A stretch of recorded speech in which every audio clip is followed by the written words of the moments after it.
Oh my god. Yes, we are there. Jesus Christ. I was about to shut the whole thing down. I was about to shut that. OBS is doing some funny things today. Oh, you got me, OBS. Everyone. You got me. Hello, everyone. Hello. Welcome to Are you gonna RagTags.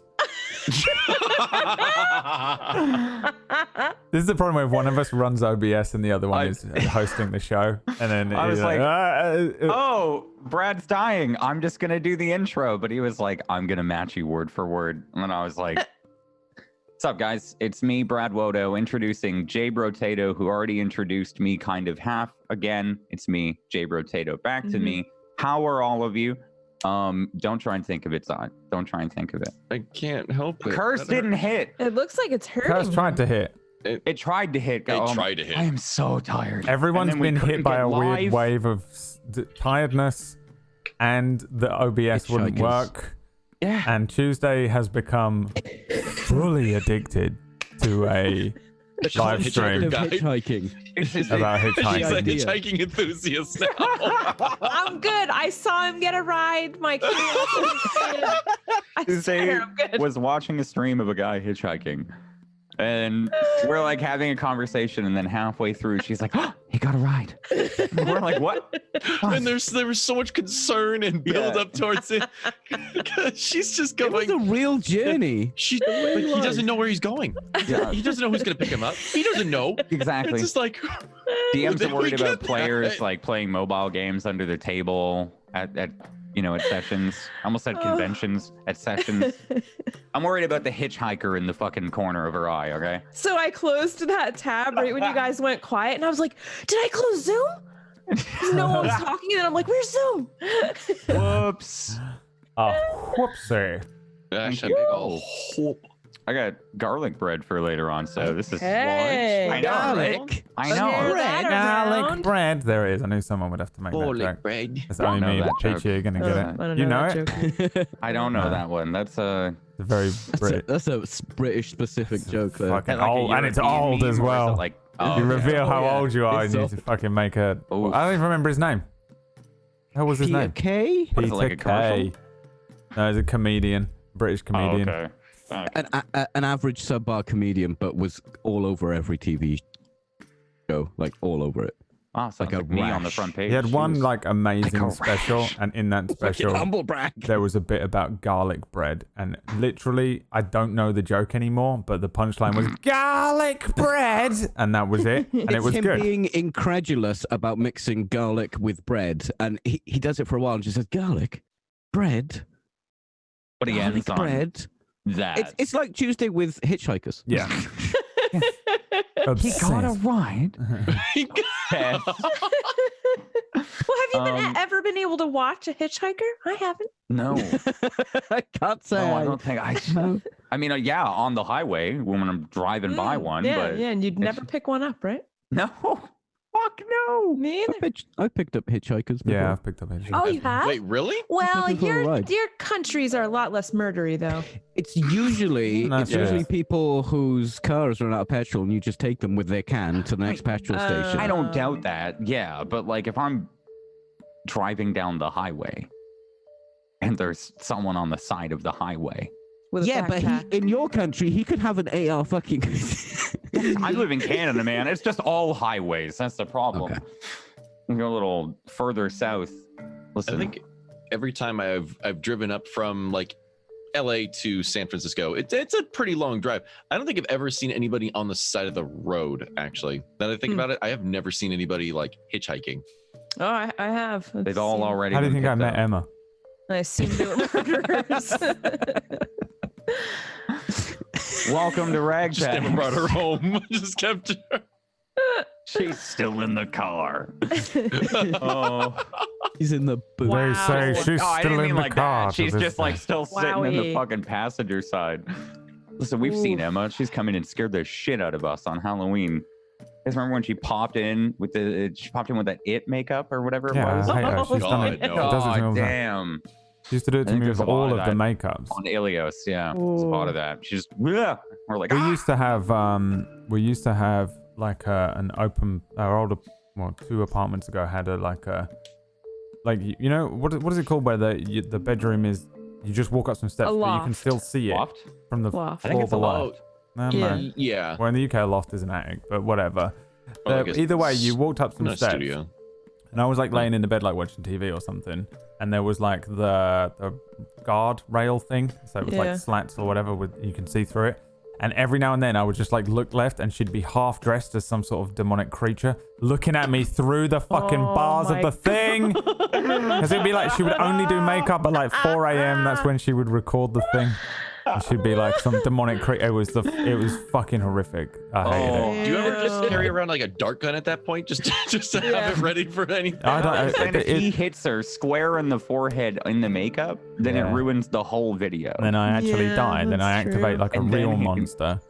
Then you activate the trap Oh, card. you Yeah. actually have something to really 7 fear. hours to paint a butterfly, and he hits her with a Nerf gun. I hate right that. in the Like face. I'm worried about that because you see those like videos, like the dude that jumps out of the trash can and they hit him just naturally, like bang, and they just worry. I'm always That would worried be about me. that with like Emma. I'm like, what if she just like, because I do it to her, and even if she hits me full strength, she ain't gonna make a scratch. But if she does it to me and I'm like, and I push her or something, and I like just throw her out of a window, I'm like, what happens?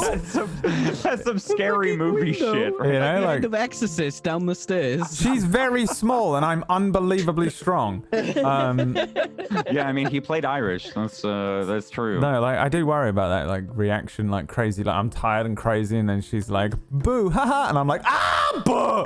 She's out the window, falling. We live in a bungalow now. Hey, you it's know, fine. if that happens, Merlin's gonna be behind her too, right? Like, yes, master. Oh yeah, Merlin will. Like she'll be like, as soon as she hits the ground, he'll be like, the soul is mine. He's waiting. He wants her dead anyway because he wants like her side of the bed. You know, he's Oh, like, man. I can go This in is not that good. bed now. This is Can I go over escalating. there? He's gotta Just start every sleeping single- outside, I Yeah. think. It always does when he talks about Emma. It just gets worse and worse and worse. And then she comes in and he's like, I love you. Oh no, I don't know. Looks down at a note that says, you're a dick on his teeth or a penis. Anyways, welcome to Table Story RagTags. Yeah. Listen, we used to do the 10-minute podcast thing at the beginning of every episode. Just as long as it doesn't this turn is into a fun. half an hour, we're good. No, Wack isn't here. We can do what we want. Yeah, no, true. He's in the chat. He's yelling at Yeah, us fuck him. that we don't drive. Yeah, no one cares about what he says. No one cares Well, about Wack, what You he heard says. about hitchhikers? Yeah, give Tuesday the updates in the chat there. Go watch the stream. He found another ride. You ever gone for a drive late at night and just picked up a dude? Wack has. Introducing Wack Steven. Oh man. Let's play some D&D. Yay. Sorry for no show last week. We were at TwitchCon, which quick side note, I met so many people that love and watch Table Story, and y'all were fucking awesome. I had a lot of people who were like elbows up and like yelling shit like that. Johnny, it was hilarious. That's amazing. And then there was a lot of people that were like talking about how much they love Table Story. So you were all really lovely to meet, and hope we'll see you at the next one. I think I'm going to EU and San Diego, so we'll see. But Look at this guy. what happened the week before? Where's EU? Amsterdam. I said, look yeah, at this same guy. stream. Oh, I thought you said where is I was that? about to say he's got both right there, palm of his hands. It's just Right here. I hold the power. right there. Why don't we start off where we left off the week before? You guys want a quick little intro here? Quick little Little recap. Bob, little Previously on recap here Lost. on Table Story. We all died again. Never seen Lost. Same. Oh. Previously on Table Story, you four. Sorry, is the music going for you guys, or is Roll20 being weird? Okay. No, it's playing. It's not going for me. I got to refresh. You four joined up.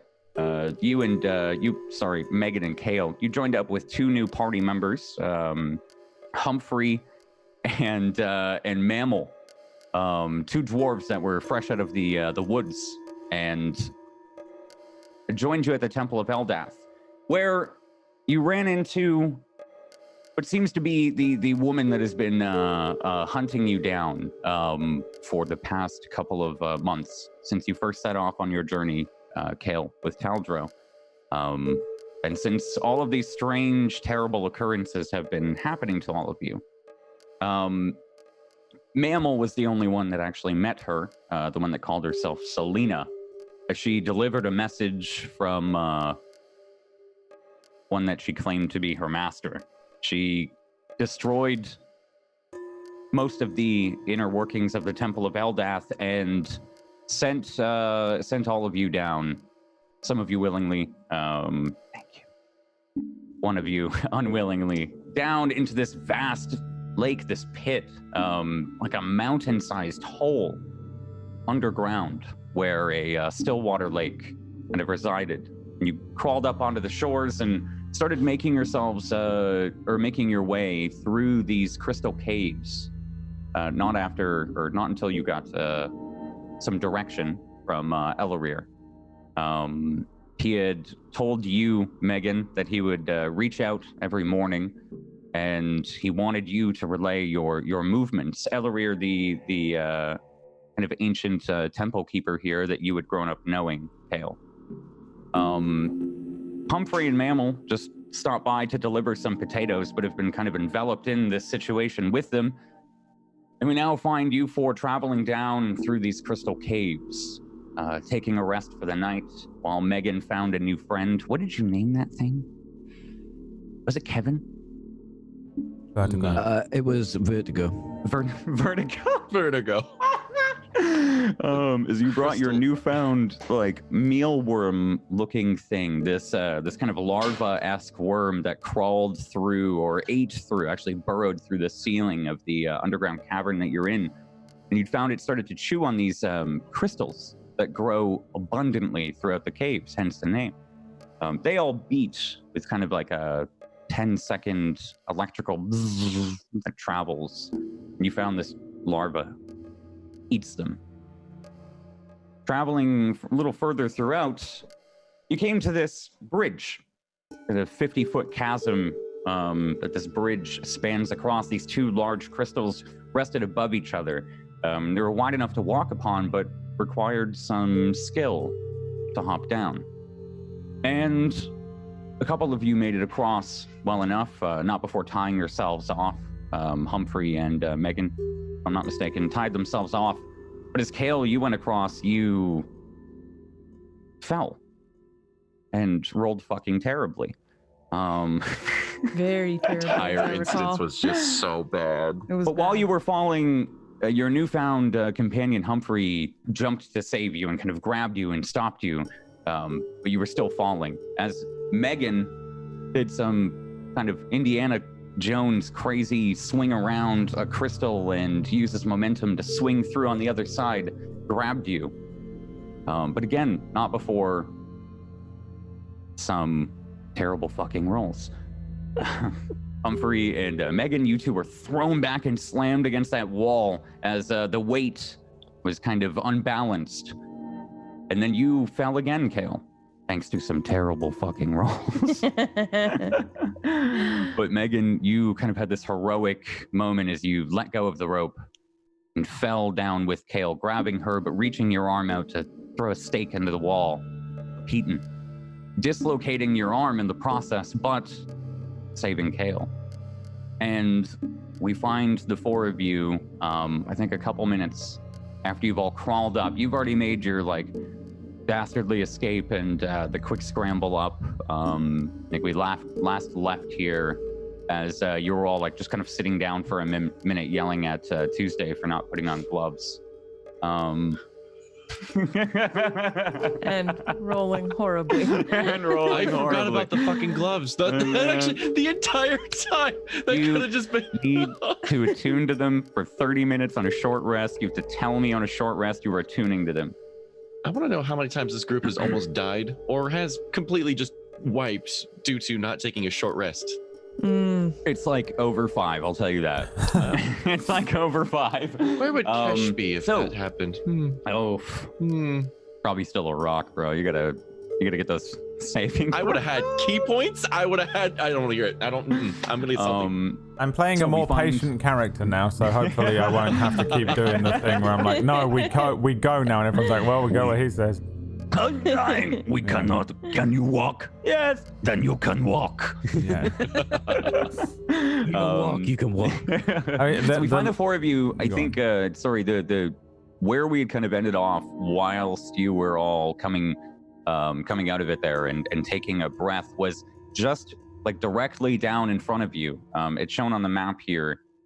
About 50 feet away is a long kind of horizontal crystal, just 20 feet out of the rock, and kind of rests there. But it is different from all of the crystals that you've seen previously in these caverns. It is a crimson blood red, one much like the crystals that you've been warned about and told of that are responsible or that are caused rather by this matron's rot. And you see one of them kind of off at the bottom end of the cave. There's an entrance like right to your right, or an exit, should I say, and a little bit more of this cliff shelf that you've been on. What do you guys want to do? What are you doing? I'm screaming in pain, holding my shoulder. Trying to maybe strap it up with something. Right. I'm screaming, watching his weird shoulder, which is dislocated and backwards. So your shoulder is dislocated. I know that. Can I? You can roll a medicine check if you want to know, or if you want to splint it. Didn't I like scurry over to help with this? My goddamn doctor. Kale rolls Doctor, a 20. yes. Get out so of the what do you- way, I'm a doctor. What are you doing here, Kale? Oh, What do I you- accidentally rolled as Caleb. I was like, I what now? Was that? Oh my fucking god! Oh, no, that's what my. That was. I thought Tuesday was like, fuck yeah, I walk over. I 20. I mean, I think last episode I like went over to help him, All but right. I don't remember. No, what that's happened. that's Hold still on. my bonus roll. I just rolled into the wrong Okay. thing. Before you roll, hold on. I had something for this.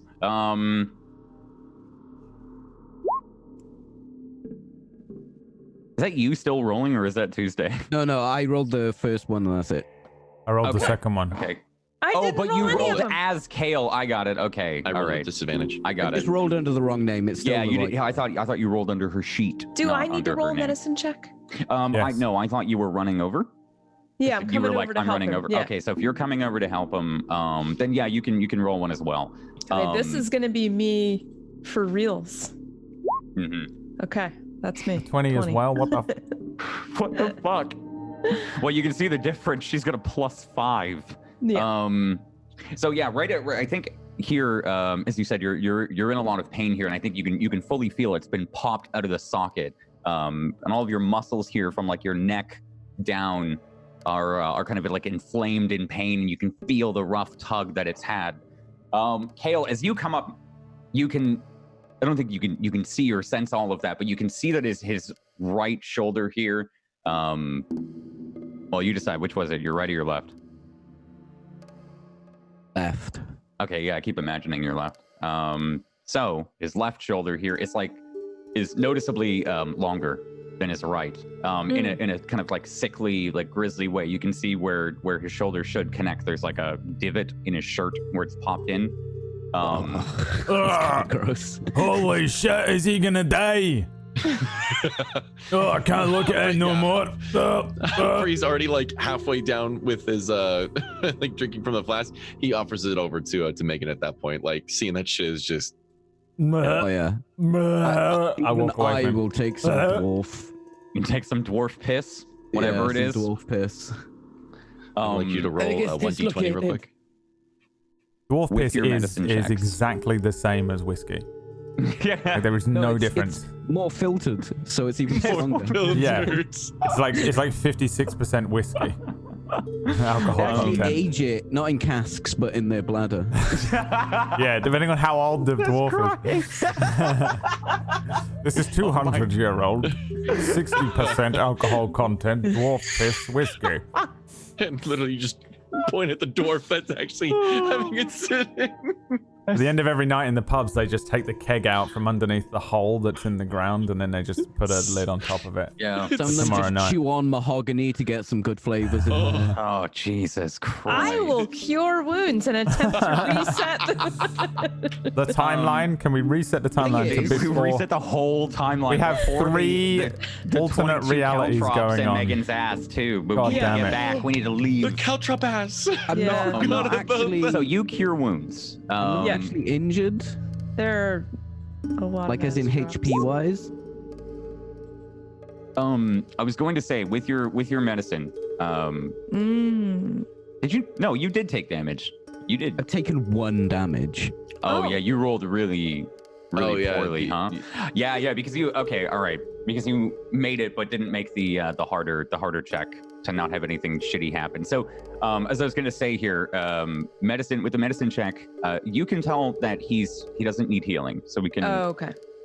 that the cure wounds. Sure. But you can tell it's going to take some kind of maneuvering that he can pop it back in some way, or splint it. Okay. And if he popped it back in, he'd need somebody very strong or something or some kind of impact. Sure. But This is I think gonna that's go what. beautifully. Mammal? You seem rather strong. Not as strong as him. Humphrey, then. Can you assist me? Hang on, I can see where this is going. And then there's a big old, there's just a smile on his face. Get the gaps in the teeth. Humphrey makes his way over. Right. Oh. If you, Megan, he's up against like the cave wall, right? Because we're away from the edge. Yeah. Okay. Each of those is 5 feet. So if you guys are even on the edge, it's still another 5 feet. So you're Right. I'm not just- sure about this.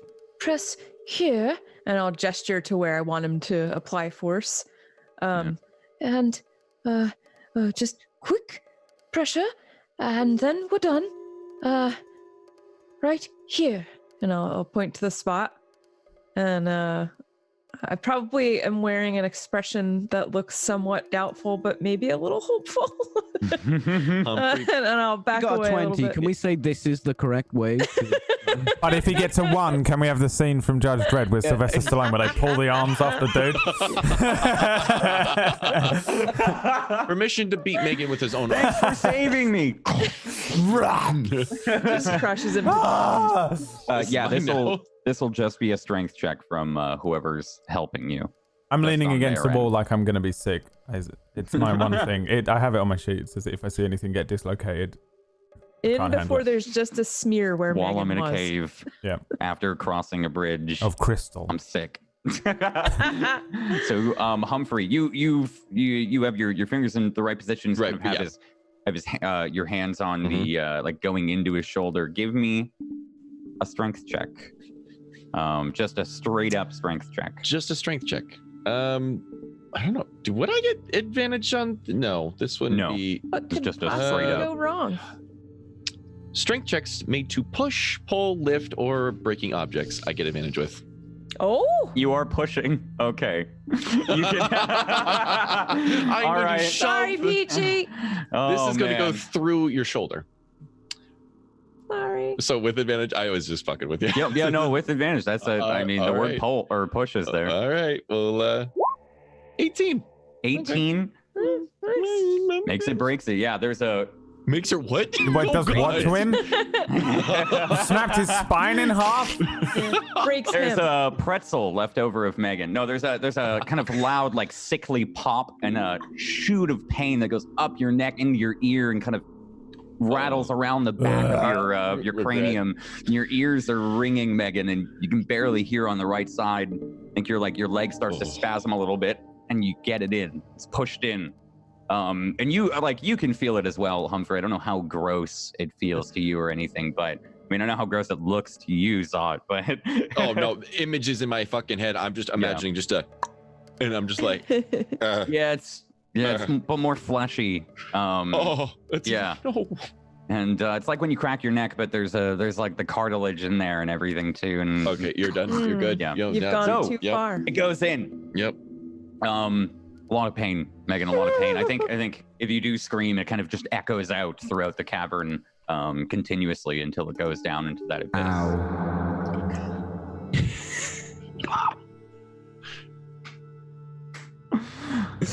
Listen, there's an old god like at the bottom of that cavern. Cry. All right, he heard you. That's just gonna echo around forever. Brad, I can't hit that note. Can you hit the war cry note for me? I can't do it unless I genuinely am scared in a video game. I can't do it. I tried to do it the other day. I was like, oh yeah, I just screamed, and I tried it and couldn't do it.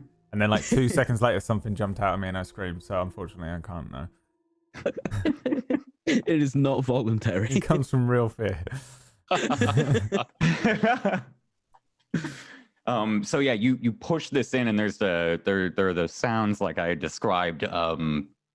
But the it just kind of like settles down into a numb, like dull, throbbing, heavy pain.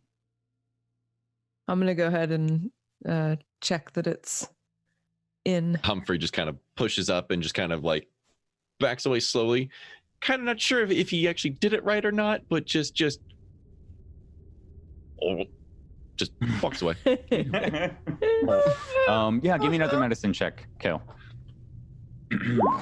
20. 20 again. Yeah, you can see it's no longer a length differential or difference rather, and there's no longer that like kind of sickly groove.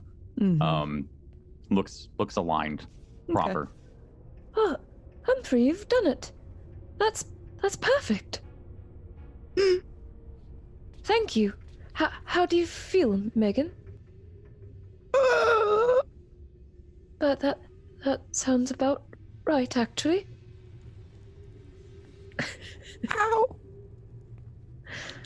Perhaps a rest would do some good.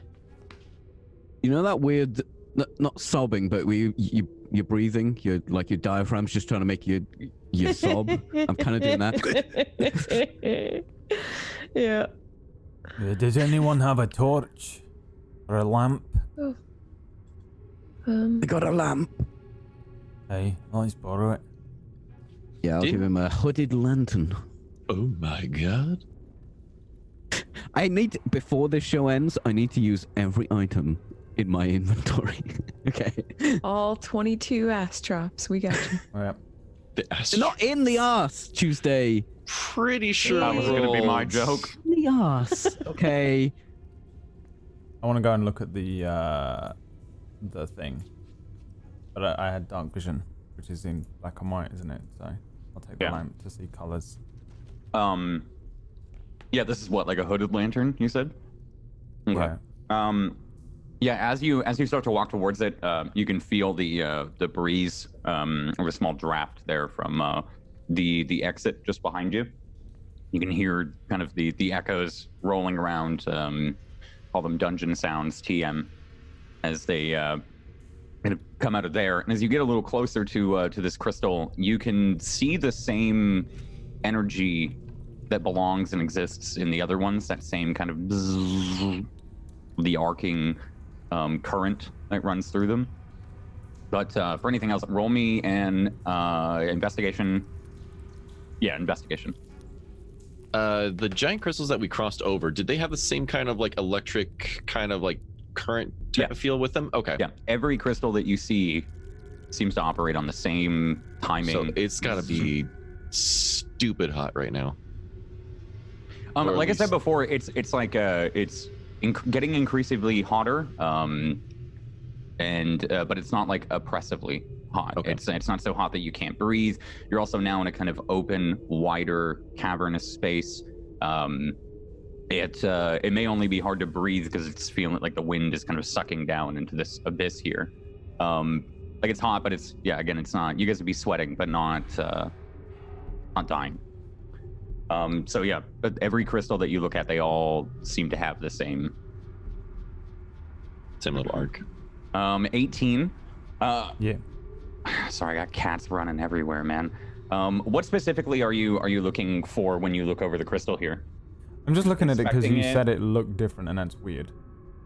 Okay, right, yeah. So as you walk up this, I think the other two I think all three of you maybe have talked about these crystals in each other's presence. This seems to be one of these crimson, kind of blood red crystals that Kale and Megan have mentioned, or that Elarir has mentioned. They seem almost exactly identical to the other ones that you've looked at, just wildly different in color. The others are like a translucent, kind of icy white or light blue. Sometimes there's a little bit of a pink, like a quartz, but not blood red. I shout at Humphrey. Hey, Humphrey, come here. Kind of treks on over. Yeah. Let's see if you can smash that. Looking at it, it's just a different color, right? Just red. No other significant. So far, yeah. Takes out the Great Club. Does a little neck pop.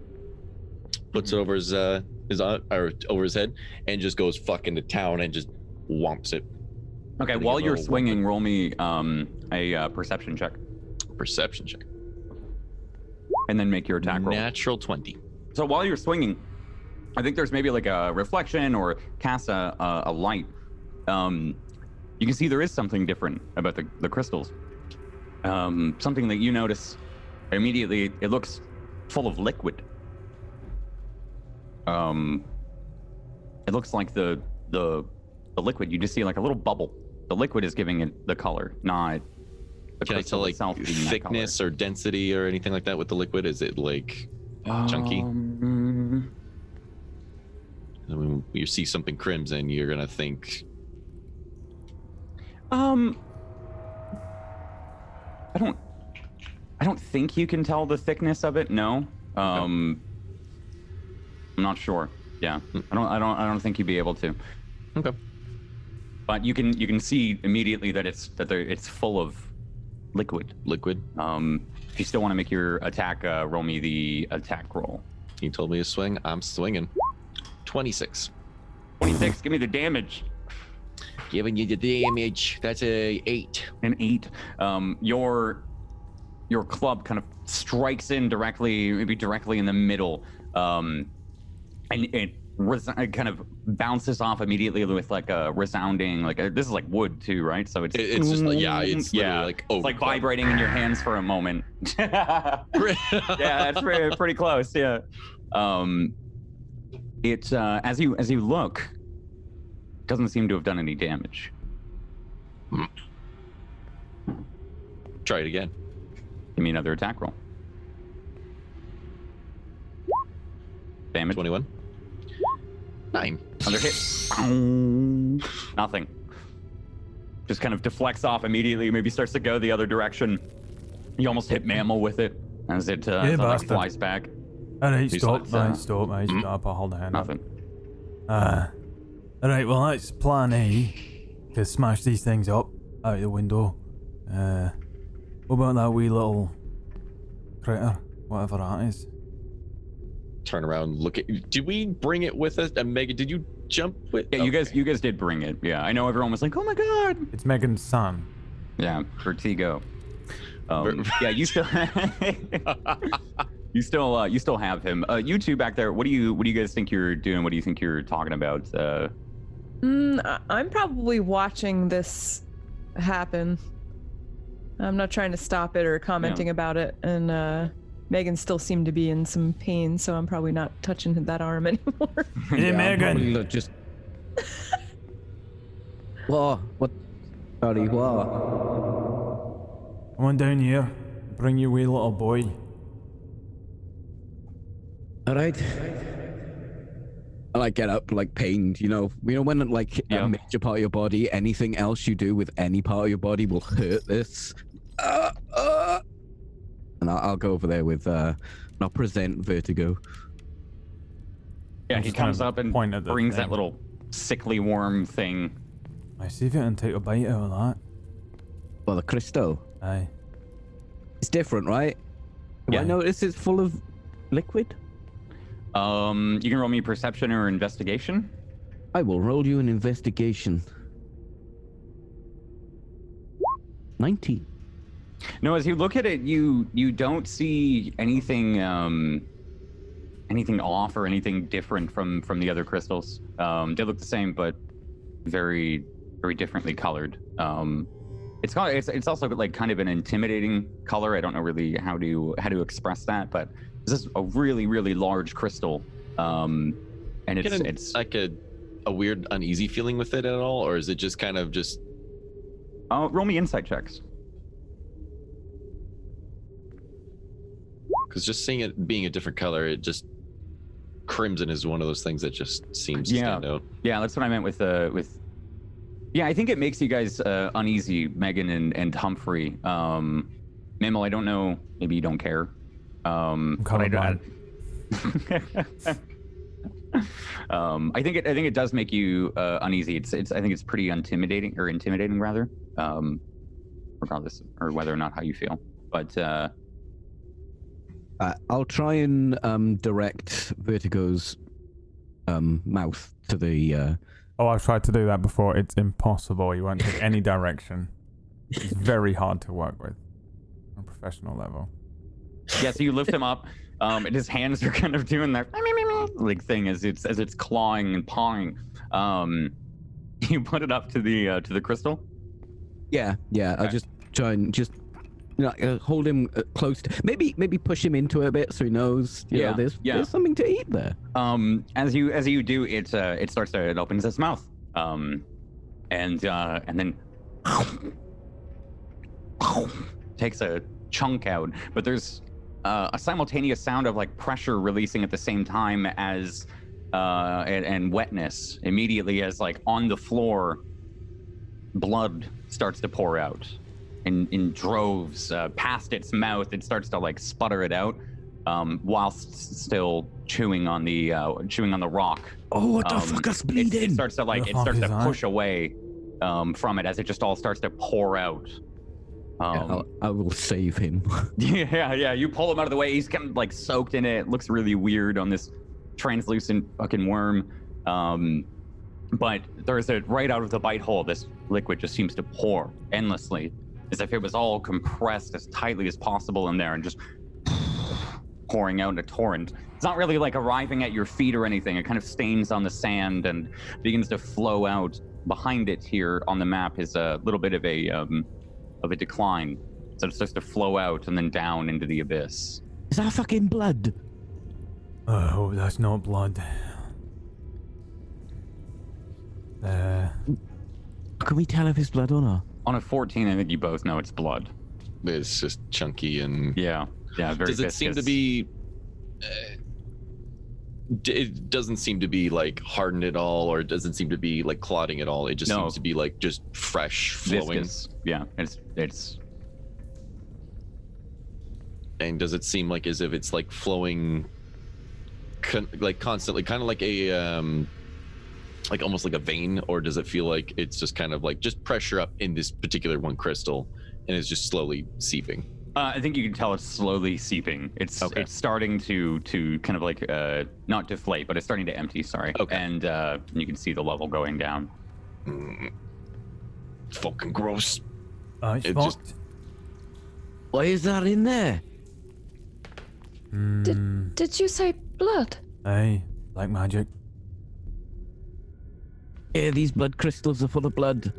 I'm gonna walk over. Blood crystals are full of blood. Yeah, I think you can see it as well, Kale. It's kind of dark around you, right? But they've got the light up against it. And you saw maybe the best view of it there as it just started to out. Does the color change when the blood starts coming out? Like where it's draining, where there isn't blood anymore? Is it like the other crystals now? Yeah. Yeah, you can see that kind of pale, translucent white starting Can I to do a come back. DNA test on the... We send some to 23andMe or whatever. Can I send this off to the lab? Right, I think it's a witch though. That's what it is, right? It's witch's magic, dark magic, shite blood magic. We should probably just find this witch, chop her head off, burn the corpse. Yeah, but what does it mean? Does it matter? It's fucked. If it's fucked, it's fucked. Fucking blood. Yeah, well, is it important? It's fucking blood. It's blood. That's Does she important. need that blood? I look at Kale. The only person I've seen use magic. Does she need that blood? I don't know if it's witch's magic, but I don't think it bodes well for us. I'm gonna actually take a step back as I'm saying that because I feel like it would freak me out to be close to that. Yeah, it's freaking me out as well. Should we leave this cave and have a look outside? I point back at the exit where the wind was coming from. Before I respond to that, I'm gonna ask if I feel I was about to say, I was pull anywhere. looking for any more flakes from her face, if that's still being a thing. Face flake. From Kellogg's. Oh, blood. Gross! Kale God logs. damn it. Oh, God. It just reminds me of Gold Member. Fuck. Oh, come on. All right. Yeah, you do. You feel that kind of pull again, that pulling at your essence, going towards this exit. Not So not directly, but in that direction. So south. Yeah, still southwest. It'd be like pulling, on the map there, like that. And Do I see a way to get through this pathway without stepping in blood? yeah, Okay. here I'll just give you like a quick red line of where it is. It's probably like pooled out there, just underneath, and then started to come back and run out over there. Still pouring. Not so much left in the crystal, but it's still kind of pouring out, and some of it's absorbing. The rest of it is just pushing out and leaking down into this abyss. Okay. Well, I do feel a pull still. And I'll point southwest. So if we can get around that awful puddle, perhaps we should continue on. You want to go that way because there's an exit. Well, I understand, but I'm not sure all of me can go the other way. You see? And I touch my face where bits have gone missing. What if we leave the cave and then your face is fine? I suppose that's possible. I'm just wondering if it might be helpful if we destroy all of these ones? Well, I suppose it's worth a shot. Okay, but Vertigo got like really covered last time, so we have to be careful. He got the blood on him. Yeah, As you like, look at him, he mouth. kind of like shrunk in size a little bit, like he's like withered a little bit. Just a small amount, like he's pulling into himself and. Oh, I'm doesn't gonna look- clean him off. All right. I'll get out my water canteen and clean him. Yeah, it squirms a little bit, like as you pat it, kind of like you're petting it. Roll me perception checks real quick, all four of you. 18. 23. Natural 20. 14. Jeez. 18, 23, and then a natural 23, and a 14. Okay. Megan, Mammal, and Humphrey especially, you hear a little bit, like I think you hear the distant echo down this hallway just behind you of crunching.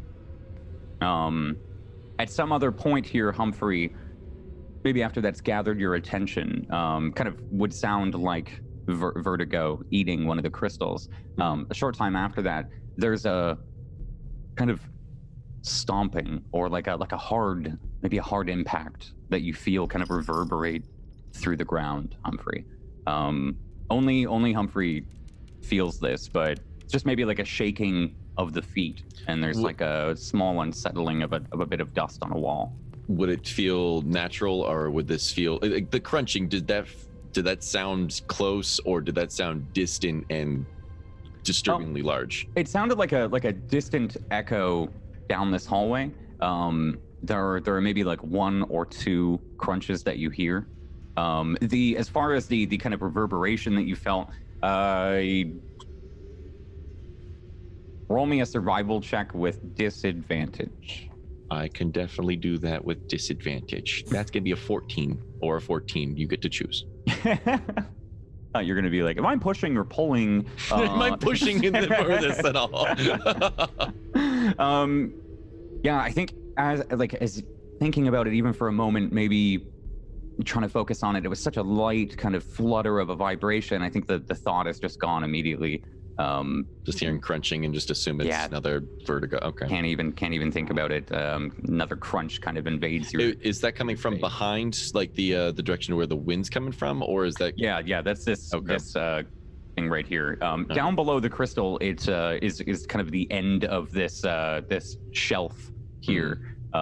If you were to go on the other side where the blood is kind of running off, it's just more abyss. Just abyss. Okay. Yeah. So it seems like this is the only logical exit out, but you also hear, like I said, you 3, Megan, Mammal, Humphrey, hear the just kind of like, it's not like it's right around the corner. It's like a distant, echo. Does this sound like something is eating crystals? Yes. Okay. Does it sound larger? Does it sound like a larger crunch than when Vertigo eats crystals? No, it sounds like a familiar crunch. Yeah. Okay. I think there's Familiar more to crunch. these things. And Kale was pointing that she wants to go towards like the pathway down the like past the crystals and everything like that, right? Yep. Okay. So we got Kale Flakes, we got Vertigo Crunch, Captain Vertigo Crunch. Are there any other cereal-based memes we can fit into this episode? Table Storios. I picked those up. Me too. So what do you guys want to do? I'm gonna go out there and have a look around. How's that? Yeah, we should probably keep moving.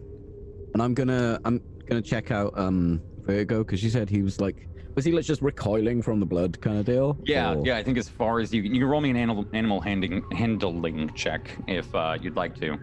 At first glance, yeah, no, it just, you don't fucking know, man. This is like a weird translucent worm.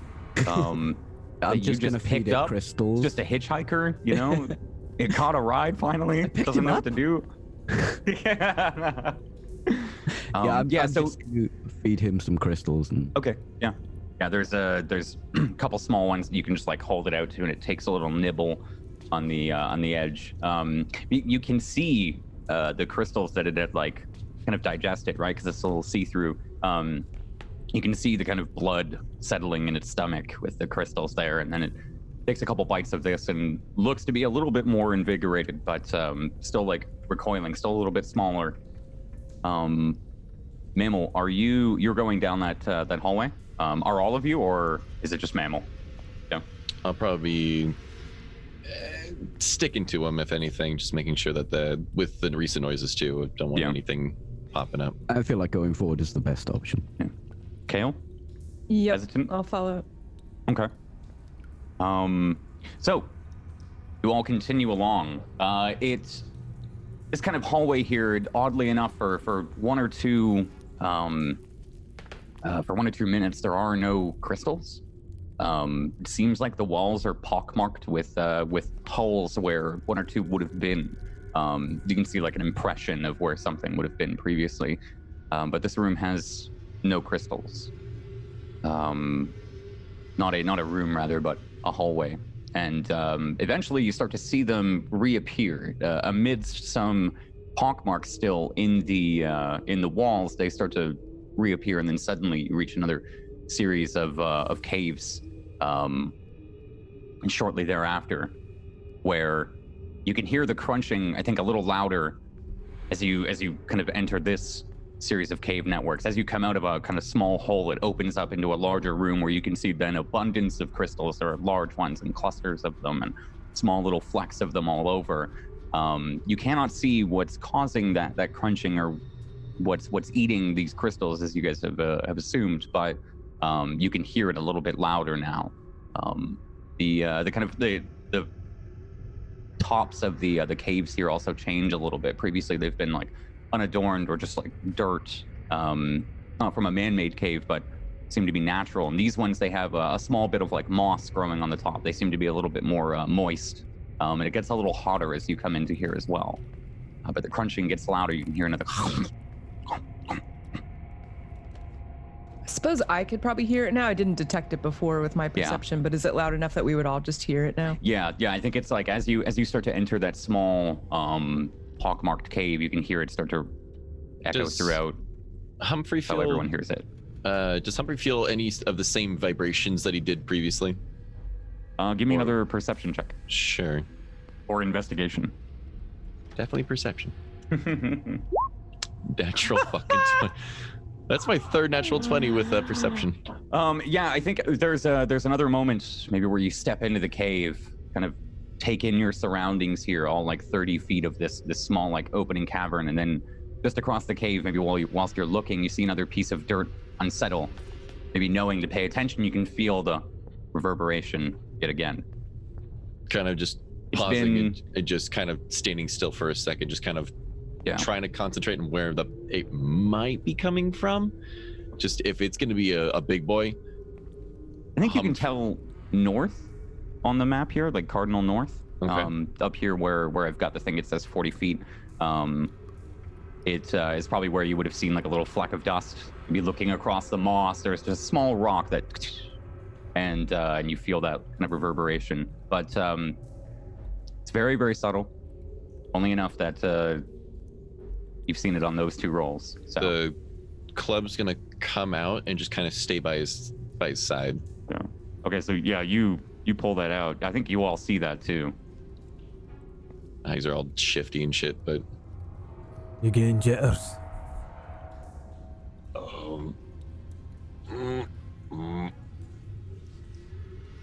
And loses concentration. And just start looking at the crystals and shit. Staring off. Who wants to go first?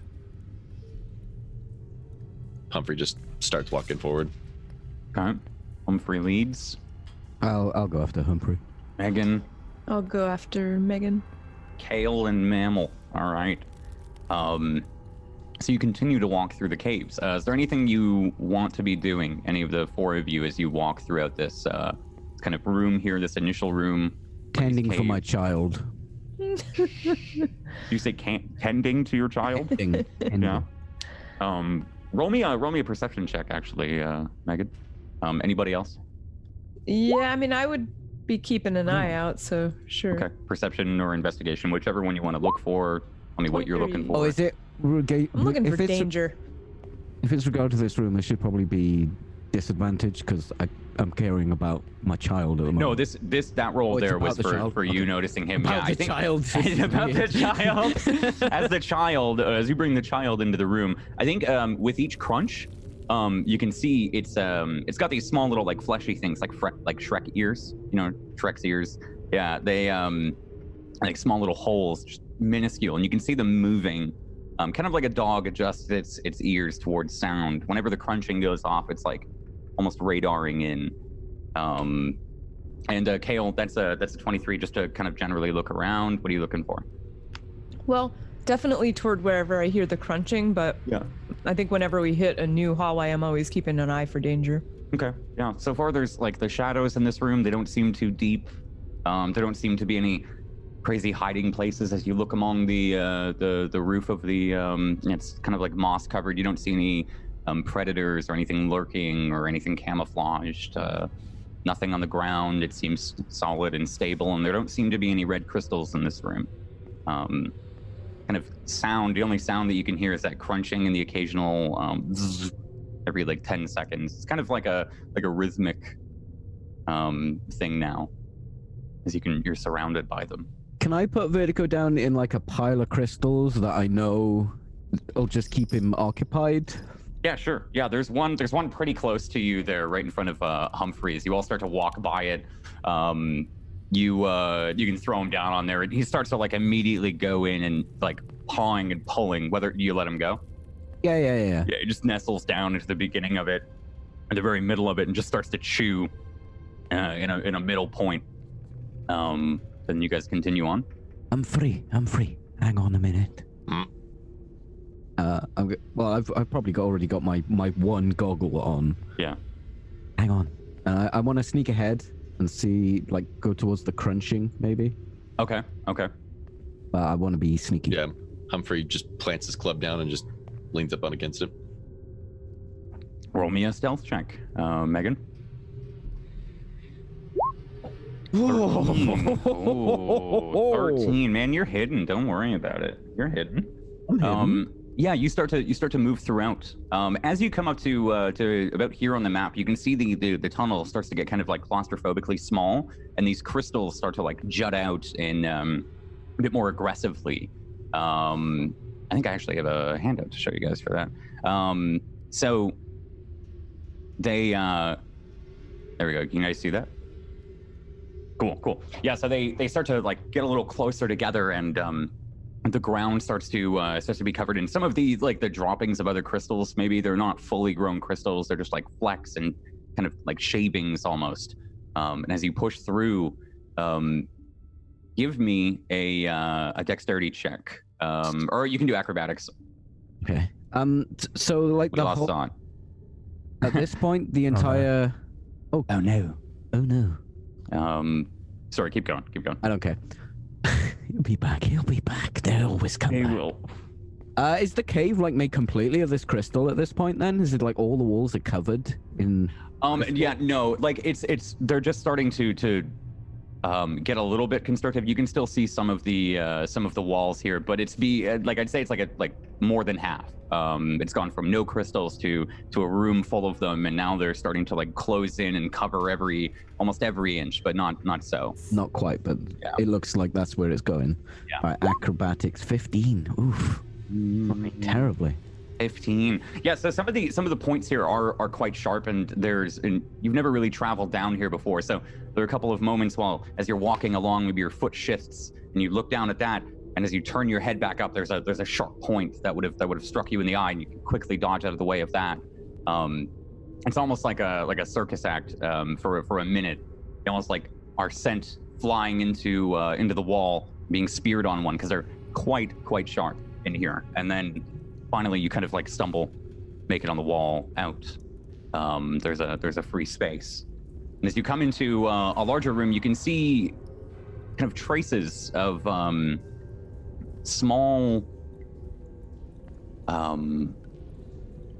molts. I think you would recognize a Vertigo. You would know what he looks like, but it looks like it's empty, much like a snake. It looks like it's shed its skin. It's kind of cracked open at the top. Can't see where anything is gone or what came out of it, but Let me pick that up. grab it. It's like quite. It's like brittle, but still not as brittle as you'd think. So as long as you're careful with it, you can. And it looks like something has just shed its skin. Yes. Yeah. Okay. Well, it's a worm. Snakes do that. That makes sense. You continue on. Yeah. I'll just put it back down. Just toss it down. Yeah. It's like it gives like a crack. It's like crinkly. As you continue to move along, there don't seem to be any other molts like that, but you can hear the crunching getting a little louder. As you continue on through here, give me another acrobatics check as you go through this hallway here. Another kind of spur of sharp ice, 18. crystals, 18. And kind of paying attention where to go, you quickly and deftly dodge under them, avoid being spiked by them. And the crunching grows louder and louder and louder. As you finally make it through this gauntlet of these sharp spiked crystals, you can see up here are 3 little vertigos, 3 small translucent worm-like creatures happily snacking on what seems to be an entire wall or small little cave section of crystals. They're happily munching away. You can hear the there's 3 of them. One's on a wall, or 2 are on the walls, and one is on the ceiling of it. All the flakes and all the droppings kind of fall down and spill onto the floor, but They seem to be happily munching away. And they're all vertigo size, right? They do seem bigger than Vertigo. Okay. One of them in particular, the one on the roof, seems to be kind of a little fatter, as if what you could expect maybe Vertigo to look like when he grows a slight bit. Okay. Not a drastic change like before. It was previously like the Vertigo is the size of your boot, and this one is maybe more the size of like a Bosco. A corgi. Now. Like a dog, a Bosco. Okay. Bosco's a cat. Jay. Yeah, I know, but he's the size of a dog. Can I just peek around this corner? I want to know if there's any crunching coming from anywhere else. Yeah, no. As you look down the hallway, you can hear it kind of like dominantly out of your right ear here as you look down this hallway. It looks to be the same kind of gauntlet, these sharp spiked crystals and precarious ground. Okay. Damn it! I left my chow back there. I'm gonna go all the way back. Okay. I'm gonna have to navigate these passages again. Yeah, give me 2 acrobatics checks. Oh, if I give you advantage, that'll roll you 2 at once. 15 and 21. All right. You make it through the first one a little bit more deftly, and then the second one you kind of like stumble out, I think, of the cave, and then kind of burst back into the room there. Right. We're gonna have to be careful. Like these crystals are like really poking out. All right. It's getting a bit worse. Did you find? Oh, what do you mean worse? Just more closed of in? these crystals? It's kind of hard to get through. You gotta be really careful. all right. Did you find the source of the crunching? Yeah, it's more of vertigos. They're a bit bigger though. That's I think they're a bit older. bigger. Yeah, and I think they shed their skin when they get older. Like, Oh. You found some? yeah, it was minging. Oh. Oh, all right then. If it's safe enough. Right, I'm gonna go grab Vertigo. All right. Yeah, you pick him up quite easily. He's right there. Welcome back, Zot. And Megan has returned from his trek, Zot, just to catch you up. So you guys heading back down these caverns here? You following him or? Yeah. I'm gonna try and help Kale get through because I know she's not very, deft. Okay. She's clumsy as Attractive. fuck. Oh, How are you helping her? sorry. I just assumed that she's not. Well, She's played by Tuesday. I'm sorry. Oh my god. Oh, this is getting way worse. Whew. Let me get my tea real quick and get started with this. Yeah. Yeah. Hang on. He spilled take a it sip everywhere. So she's probably not very, dexterous because she isn't super aware of her surroundings. So I'm gonna point out where there might be a problem crystal or something. Okay. She doesn't just like clang. Give me, Crystal. this is going to be a great way to do this. Give me a perception check. Peachy. Megan. 17.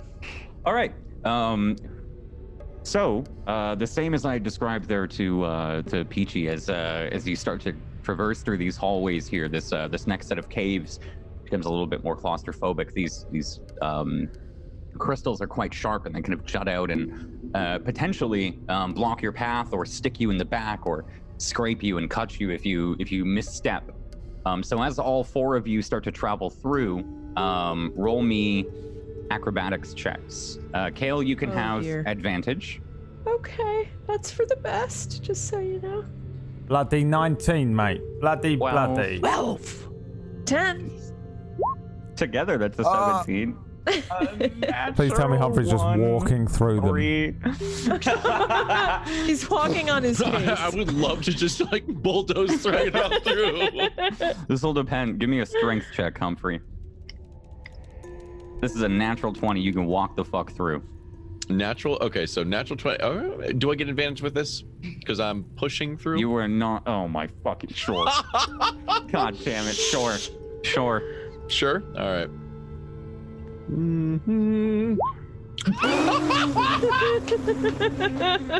Are you fucking kidding me? How is it possible? Are you serious? I'm a bulldozer, boy. Are you? Yeah. So I think. Listen, Kale, you don't get hurt, and neither does Megan here for a minute, as you two failed your rolls. But Humphrey took the lead, if I'm not mistaken. He does not stop. Wow. The cracking and crumpling. How does this look? A Zod? giant path with his tiny He's body. Making a giant path with his tiny body. Oh How does my this look? word. Literally, it's just what was it? Club on his back, and he's not stopping. He doesn't stop for the fucking crystal. So it's like he's just casually walking through, looking around. Like he's just frolicking. Just nice and frolicking. There's just a as he walks through all of them. Right, Kale, you gotta be careful for these crystals. Oh, never mind. So roll me 3d6.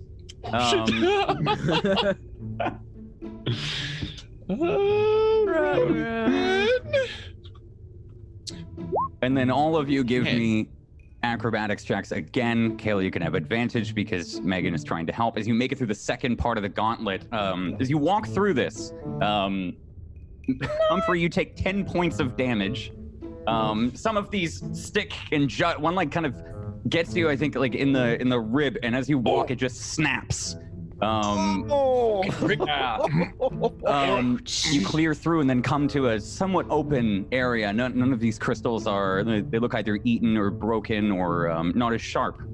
There is a small mold of what looks to be a little vertigo that you all notice. And then as you pass through again, Humphrey, give me acrobatics check. You can't bowl through these ones. You lose your steam. You gotta make a turn, man. The Juggernaut 13. can only go straight. Humphrey, Kale, all of you, roll me 1d6. Oh dear. Sorry, 2d6. Okay. Not a problem. Oh, I want to roll 1d6. Yeah, I'd rather roll. I'd rather roll 1. 6. 7. Take 6 points of damage. Kale, you take 7. Megan, you take 7. Mammal, Fuck me. you take... Ouch. Oh, I need to roll one as well? Yeah, all 4 Sorry, of I you thought failed. I passed. No, all 4 of you failed. I rolled a 2. Jeez. 6 points of damage. As you all make your way through this one, it's a little less graceful. These aren't broken off for you this time. And Megan, trying to coordinate Kale isn't really working when there's Humphrey and Mammal kind of still, they're bumping into things and they bump into you. And it's just over and over. You're repeatedly stuck and kind of jabbed and just stuck all over again. As you all make it through this crystal gauntlet, bleeding and kind of worse Bastarding for wear. glass all over the place. I told you, it's getting worse I and worse. fucking hate this cave. Right, well, there's a couple of big vertigos in there. Yeah, you can I see think them that's where the crunching's coming from. and hear the crunch now. There's a big fat vertigo up on the roof. Don't care about the wee little wings. I just want to get No, out. that's getting pretty big. I don't care. I just want to be out of this hair cave. Gonna need like a lead or something, or a harness. All right, you Kale. lead the way. Oh, All right, hold on to vertigo. Me? Yeah. Otherwise, I'll have to keep coming back. Grab it. yeah. Are you And, dumping it? like, he likes these ones, all right. But also make sure he has these ones. He's got to have a balanced diet, all right. All right. I just pour some into my hand and then put it in one hand. Yeah, it's like it feels weird. It's like a strange, like rubbery leather, like its lips as it and pulls it out of your hand. Like a dolphin vagina. Jesus fucking Christ. Do you know the story of dolphin pussy? No, no, and I don't want to. You know what? I don't. You know, Whack does. He's sitting there in the chat. He's saying I want to. Wax. The only reason I know That's how Whack exactly can. how and in depth a dolphin vagina feels We don't want. No. is because of Whack Steven. It was that documentary he made. Oh man. So Documentary. 22 caltrops aside, What are you trying to do, Megan? Why are you giving him vertigo? So I want to go ahead, to try and, because this is really dangerous, and I'm probably the best to deal with it. Okay. And what if we get to the end here and there's a giant, like, four-headed tiger? We don't need to come through here. Oh, right. You're scouting. You're scouting Yeah. ahead. Okay. Yeah. Okay. Only one Just- tiger rider isn't. I don't know. There's a joke there about. We don't need 4 of him. Come on. All right. Give me an acrobatics check and a perception check as you roll on through here. Okay. You could roll stealth if you're trying to be stealthy too. Yes. All right. So stealth.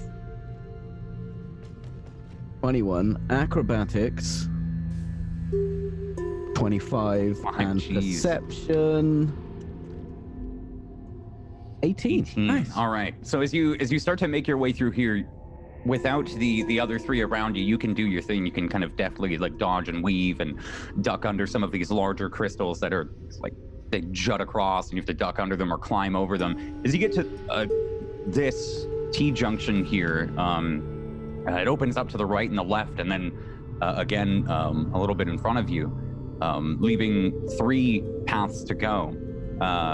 Down to your left, you see another room that you kind of found the other vertigos in, a kind of circular room with crystals seeming to grow all around, and a kind of floor full of these flakes. Just before it, you see an impression in the wall that looks like a tree had grown from it, but then been removed. You can see almost an exact impression as if a tree was shoved, pushed into a wall, and then pulled back out as if it was just like moldable clay. There seems to be a little bit of the roots still left, and you can see them start to like they're kind of go down and spill out into the cave a little bit. But the tree itself, the trunk, seems to have been removed, and there is a bag, like a satchel, in the left in the hollowed out space. It's down the hallway to your left at this T-junction. You just kind of, I think, maybe see the bag, and then as you zoom out a little bit, you see the impression of this tree and where it used to be. Okay. Well, first, this is the first loot I've seen in like days. Oh no. I'm just gonna check like where the hole is in the thing. I want to check the other side, that there isn't some sort of trap with a tree that just pushes into the wall. Like, yeah. As you walk up, you get a better look at it. You can see there is no tree. As you look around again, there's a quite similar room to the one that you had left. And it looks almost identical. And then there's no tree. There's nothing. I think you can see like marks, maybe of long forgotten like footsteps. Nothing definitive, but it looks like there was something here. It looks far more unsettled than any of the other passages in the cavern you've been through. No trap, no tree, just a bag, like an old let me check that. satchel. Check that. Yeah, you rifle through. Satchel. Yeah. Immediately as you pick it up, you can hear like the clinking of glass. And as you open it up, you can see small little like glass containers with proper lids on them, which is quite rare rather than just a stopper. And they have all sorts of like dried herbs and different types of plants in them. Give me a nature check. Nature. I don't think I've ever rolled nature in this game. Nature. 20. Wait, I gotta wait for it. You rolled an animal handling today too, so like you're crossing off all the checklists. 20. I think you've seen a couple of these before. Especially when it comes to poisons. There are some of these are spine flower berries, like dried black berries that are used to make toxins and poisons, and another is like a kind of wax. It's called a medic wax. They make it out of a plant that grows in the mountains. And there's like you pull another one out. It's like a harada leaf, which is like a brown and purple type of leaf. But as you pull more and more out, there are like enchanting ingredients, like herbalism enchanting ingredients, like mycoluminae, the luminous cap. You can see there's some dust that gets collected off of those. And I think you can work out it's like a herbalist's bag. As you rifle through some more, right, okay. there are a couple of books. One of them seems weathered and like almost battered, but on the front of it says "Guide to Surviving."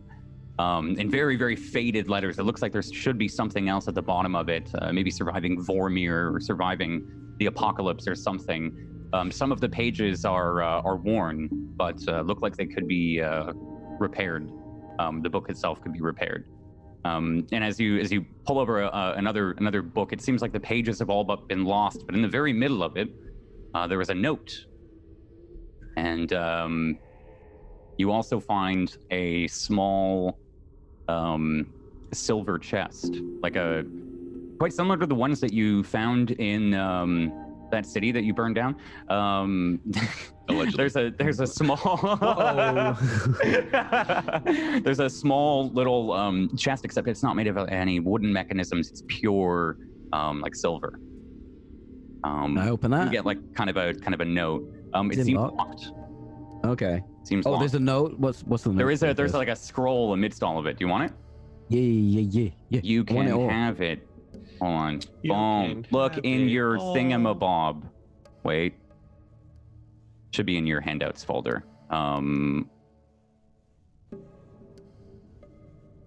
Okay. Yeah. You want to read this out? It's up to you. You just found the note.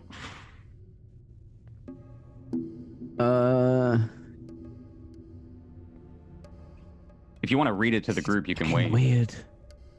Yeah. I'll wait. Yeah. I'll wait. But again, like as you're rifling through, there doesn't seem to be much of substance. Just a lot of like travel notes and these journals and like a guide on herbology and survivalism, and then again a strange imprint where a tree used to be. While Megan's reading that, what are you Sorry, three this doing? is really weird, Jay. What are you three doing while Megan's reading that? I think it's been a couple of minutes at this point. I'm definitely not moving because I seem to get hurt when I move. So I'm actually trying to pick the crystals out of my ass. Given I have time to assess now, I'm probably gonna use Cure Wounds on myself because I'm probably bleeding and Yeah. So yeah, I'll do. Yeah, the crystals there were like so many as well that they kind of get through your armor. They'd stab you in those parts where your leather would be and pokes all over. Level 2. Level 2, 14 health. Nice. You all see like a bright teal flash come from Kale as she holds her necklace. And then Kale, you lose 1 HP. Oof. As another piece of your flesh, it just seems to pull itself off. And again, you don't need I don't think you need a perception check for this one, as you can feel the pain and then watch it kind of wistfully dance down the hallway, the same direction that Megan had gone, but it's Pale just a flakes. quick pale flake, pale Cocoa kale Zots. flakes. Cocoa Zots. No. But yeah, it's been a minute since you've seen Megan. Do you head back at all, Megan, or are you still continuing on? I think well, the reason that I gave vertigo is so I'm just gonna give like a whistle. Yeah. Like a oi whistle, like the wolf. Yeah. An actually wolf whistle. Yeah, you guys hear this like come down the hallway. About 10 minutes after Megan had left. What do you does guys that do? mean? I say to Kale. I think it means it's safe to come. All right. I guess. And I will go ahead and head forward. All right. Shrek behind everybody. Give me acrobatics checks, my friends. Oh, as you navigate. God. Oh, 23, there. boy. 13. And then they're gonna eat me. Oh my God. You all make it through. Only one of you are unscathed. Humphrey and Kale, roll me 1d6. So yeah, I feel like you both kind of you all stumble upon Megan here as you come up to this T-junction, being stabbed almost repeatedly. No, 1d6, Humphrey, not 2. You said 2d6. Did I say 2? You've been saying 2d6. Well, I said It was 2d6 the first time. before, but he because said it was 1d6 two Okay, passages. never mind. Yeah. So just do 5. Yeah. So yeah, you all come up to this T-junction and you're looking around. Finally, as you look left, there's Megan standing there, maybe perplexed at the end of this hallway. Ahoy, hoy. I don't say it. He says in Dwarvish. I say in Dwarvish. I present him with his creature. His creature. Keep hold of that. All right. I just found this note. You know these crystals? It's like a rash, cause I think these crystals, there's some sort of corruption, and the crystals are happening because of the corruption. These crystals are weird. Also, the tree scream. Have you ever heard a tree scream? Aye. Oh, it's a giant. No, like a proper normal tree, not like a person. No, they don't scream. I'd be out of you see business. that I wouldn't be there? able to handle that if I was cutting down trees all the time. And every time I hit one, a little wee scream. That'd be terrifying. That would. I'd have no soul left. I wouldn't be able to go home. That'd be I'm horrible. wondering if it's a little poetic then. This note is weird. I found this bag, and it's full of, well, herbs, nothing else, just herbs. Only herbs. There's nothing else in this bag, just herbs. And some books. Just herbs and books.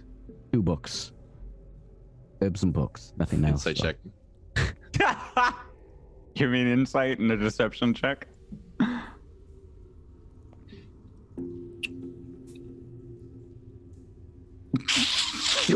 That man is a saint.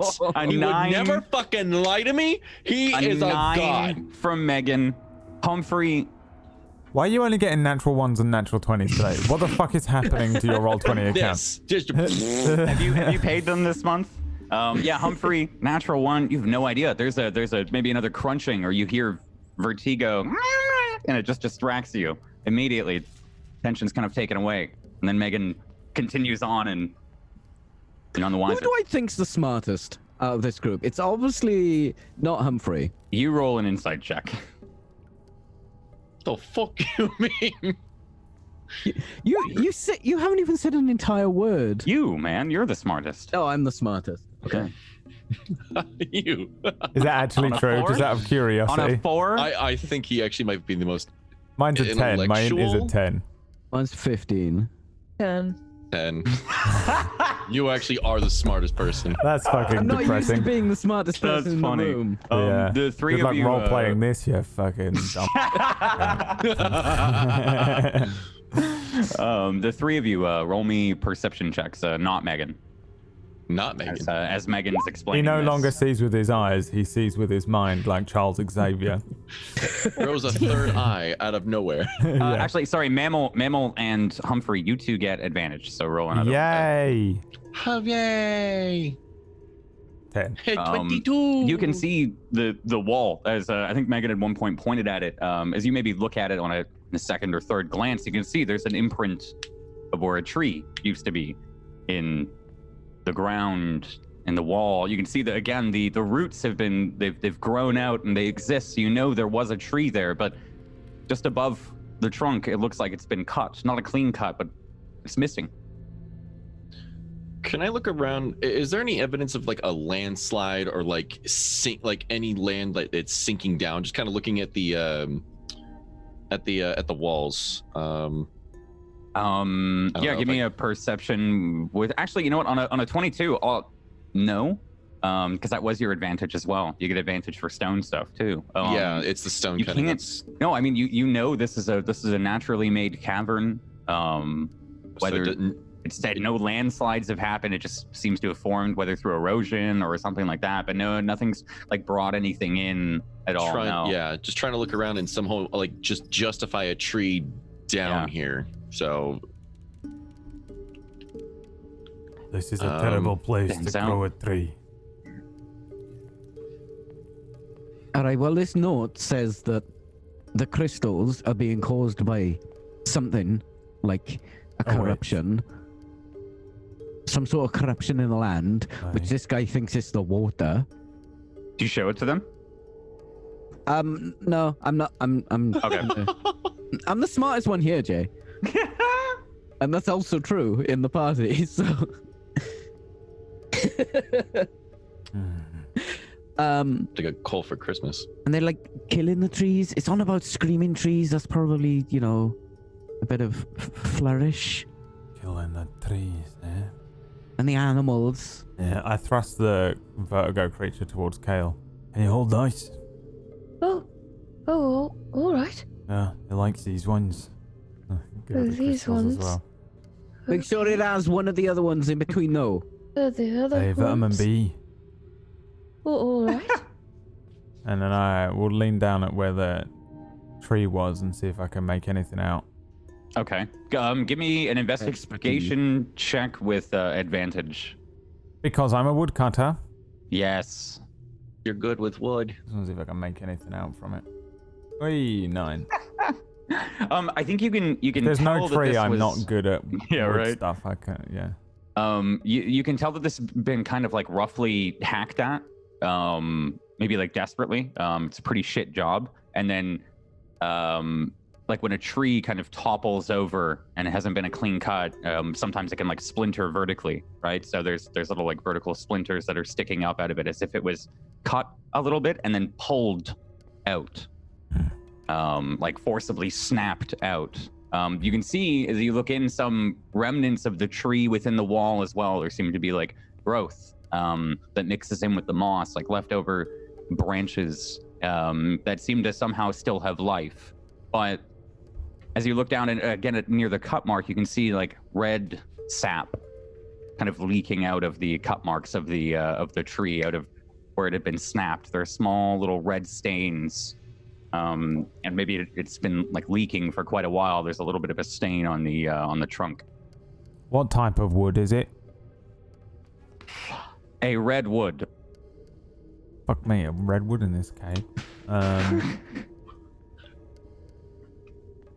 Yeah. Okay. How tall is the cavern in this particular part? They're quite. It's quite small, like not more than 10 feet. Okay. Yeah. Say like it's more like 7 feet because of stalagmites and stalactites. Right.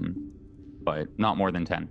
I don't know what the hell a tree's doing here on this here cave, and I don't know why someone's taking it, but I think they tried cutting it and gave up, or something, and then they just pulled it and broke it, and I guess took what does the letter say? It's on this here like this twice. Once it was an ogre, and once it was Humphrey, because he was bored, and he was waiting for me, and I was halfway through cutting a tree down, and he said, "Oh, I'm good at it, I'll go home," and then he pulled the tree out, broke the That's fucking pretty thing. eloquent for him. Aye, well, he's a little more chatty at home. He's look at him, he's nervous and scared. We've got a long way to go. Does have negative charisma too. So. All right. Well, half this letter is all about this corruption. And then the other half is about something called Bethune. You Bethune. mentioned that before. Well, we need to read it. Will you read it to us? All right. This is just in common, right? Yeah. I can read this, no problem. All right, well, it goes on about curses and corruption and stuff, and then it goes, he thinks it's the water. It must be the water. There's a single strand of ephemeral darkness. I probably don't know the word ephemeral. Well, it's probably one don't of know that word. Intelligence. It's up to you. I mean, you got Effeminate darkness. Effeminate darkness. With each passing drip, it taints the land. It Which? runs through all things. The dwarves of old built Bethune to contain it. I have tested it with extensive maps of the known underground rivers we have found before us. Before Vormir was overrun, something is getting into the water from the great dwarven city. I don't know if I can stop it alone. Well, he didn't. Emanates from Bethune. Aye. So where is that? You lot said Bethune you was know where it containing is. what? What was Bethune containing? Water. Well, oh, you and Dirty water. Dirty water. Aye, what do you reckon, Monk? I would not relish returning to Bethune. I haven't been inside, really. Would Have you me seen or the Mammal water? kind of know anything about it as far as like Bethune? Would that be something that's taught? Yeah, I think Bethune is, especially for dwarves, it's kind of the great story. One of the dwarves' greatest accomplishments, next to the steps of Peak Cliff and Peak Cliff itself. There's legend, of the ancient city that wiped out a predominantly dwarven colony and continent, and that they built it to avoid what was taught as a were curse. And those stories are passed on. When you go to Bethune, there are the writings on the walls. I don't know if you guys remember, it was way back, but the story of Bethune is told kind of unfolding from the beginning, assumedly to the end inside, but no one's ever been far enough inside to know the whole thing.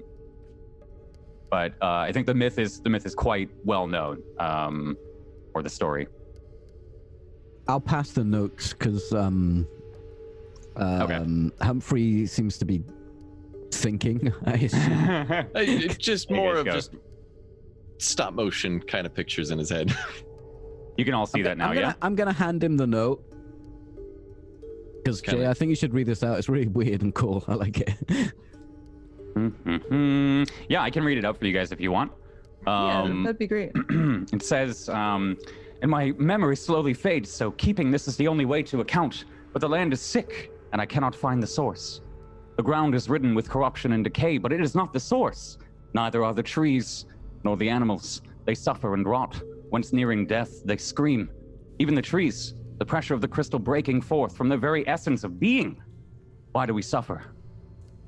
And it says Tuesday, the 3rd, 14th day, or Tuesday, sorry, 3rd month, 14th day, 1654. I too show the signs of the rot now. Nor have I seen the moon as of late.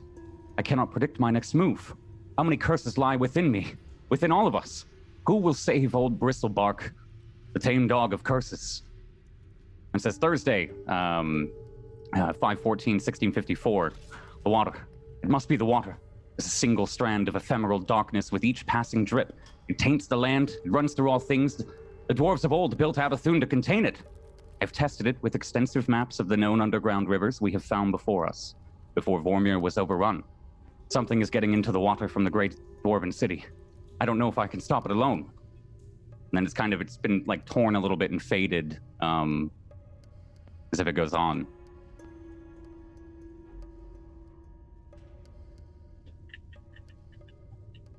Bethune, then. Jay, I would like to be out of the way of them while they're reading this note and fiddle with this box, see if I can open it. But I don't want them seeing I'm fiddling with the box. Okay, give me a stealth check, and then a thieves' tools check. What are you three doing? Saying, I guess you're all crowded around this note, yeah? I didn't see the looking note. Is over it a handout, Jay? I didn't see it. Yeah, I put show to players. Here, I'll put it in your. Oh, maybe it didn't. It never popped up. Because I marked it only as Peachy's, so of course it kept showing to Peachy. Oh. There you go. There you go. There we go. Normally, when you click show to players, it gives it to all of you, but I think it just meant. There you go. Okay. Yeah. What are the three of you doing, talking about as you as you're looking over this? While Megan kind of like walks away while you're all distracted for a minute or two. Is that a date we recognize? Wait, does it have a year on it? Yeah, it's 1654. How long ago would that be compared It to is. I can't. current? I gave a date when we started the campaign, and I can't remember what it is or what I said it was. But to my best knowledge, to you guys, it's about 1701, maybe 1705. Oh fuck! Definitely under 1710. Says something is getting into the water from the great dwarven city.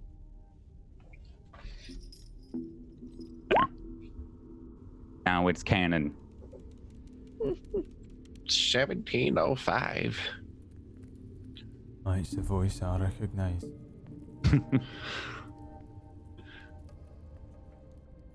Kale, roll me a history check real quick. Sure.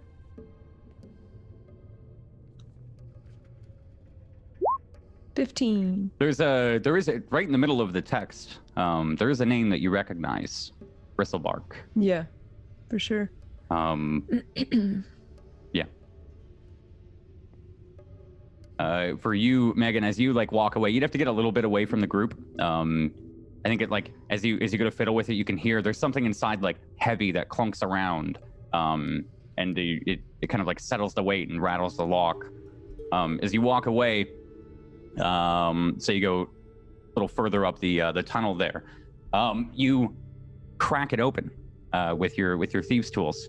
It kind of gives a soft pop as it pops open. You can see there's a small black vial, or a vial filled with black liquid. It's about like an inch tall, about as small as the what did we call that liquid fire? The demon semen. About as small as that. It doesn't look like the demon semen, right? No, I think you distinctly remember that being a very like viscous white fluid. That's why we called it demon semen. That's why we called it demon semen. Yeah, but it's a I think maybe it looks like ink at first. And there's no label on it. No label. It has a cork stopper. And no those label. books I had, they were like published books. They weren't like a diary or anything like that. Yeah, they were published books. Okay. I kind of want to sniff it. It's got a proper lid, right? Yeah. Like the others. Oh no, it's got a cork stopper. Sorry. Oh, it's got a cork stopper. Yeah. Okay. Yeah. Let me pop and sniff. Yeah, as you smell it in, it kind of like burns your nose hairs immediately. Kind of like, I think it smells like burnt nose hairs. Like you think you've burned your nose, but as you pull it away, you're like, oh no, I'm fine. And as you go back, it smells like burnt nose hairs or like burnt hair. Ooh. Have I smelled anything? I've smelled a lot of potions in my time, apparently.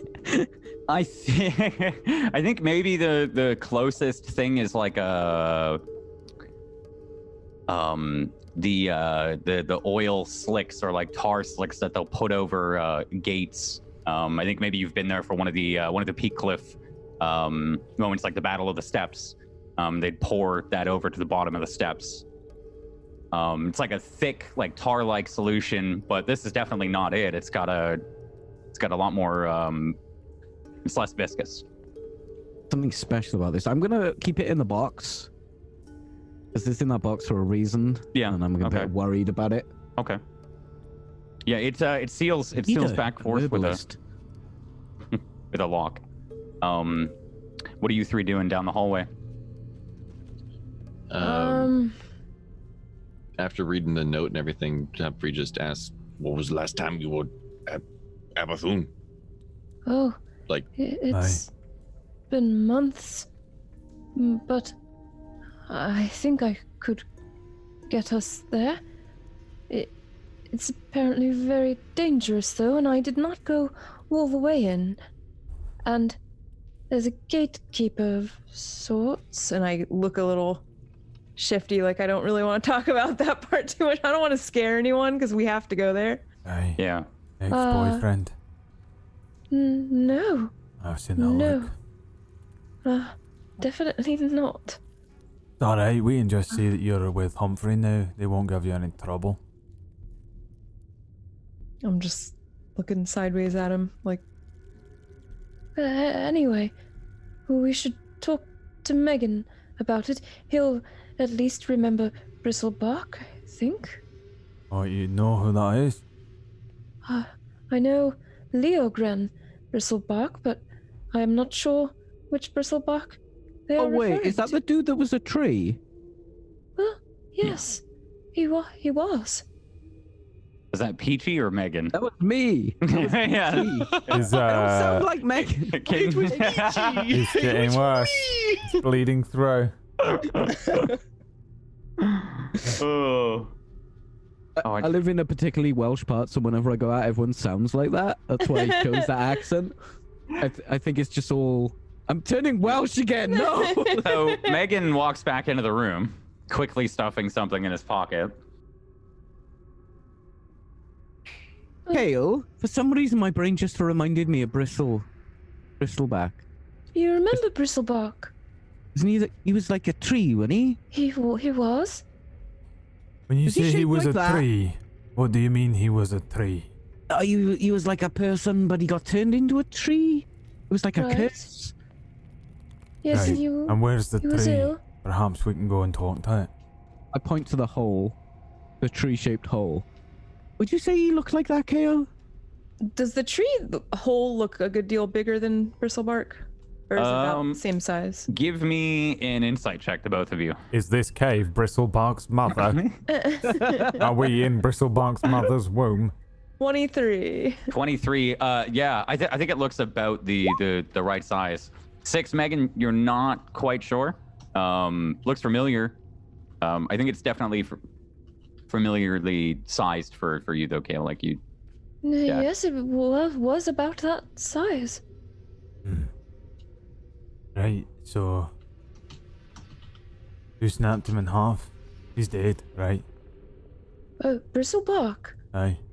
I don't think so. Oh. Isn't he with... So you've been here before? Oh, I've been to the entrance of Bethune, not very far in. No, but I mean here in this cave to see Bristlebark when he was there. No, he wasn't Well, here. He was in a different cave. How long ago was that? Well, we don't know that he made that indentation. I mean, it's the shape of a tree. This is Bristleback stuff. He was a tree. I mean, putting 2 and 2 together, even if you made 3, that's pretty convincing. Also, why else would a tree be down here? Well, fair point. Right. So how far away is Bethune? How far away is Bethune? Bethune. It's far. You can all roll me history checks. History for a reason. I can't remember how. Bethune was huge. It was, Gargantuan. yeah, far as you it's remember. massive. Yeah. Kale, I think the only memory that you remember is the entrance near Finbar. Sure. Megan and Mammal, you both remember that. You remember stories of it kind of stretching out in 8 different directions. There have been 3 reported entrances to Bethune. One of them being the manor up far north, which is said to be the first place that the dwarves had settled, and it's said to be the old myth that the dwarves had built upon the land and angered a spirit, and so they had been cursed with a were-curse. But anyone that had maybe paid attention for a couple of minutes when they were being taught about it or heard it kind of stretches out in separate directions, assumedly. There's an entrance over by Peak Cliff that has been kind of uncovered. No one's ever been able to enter because of this magical field that covers most of the entrances, save for the one by Finbar, where you went and talked to Mithrax.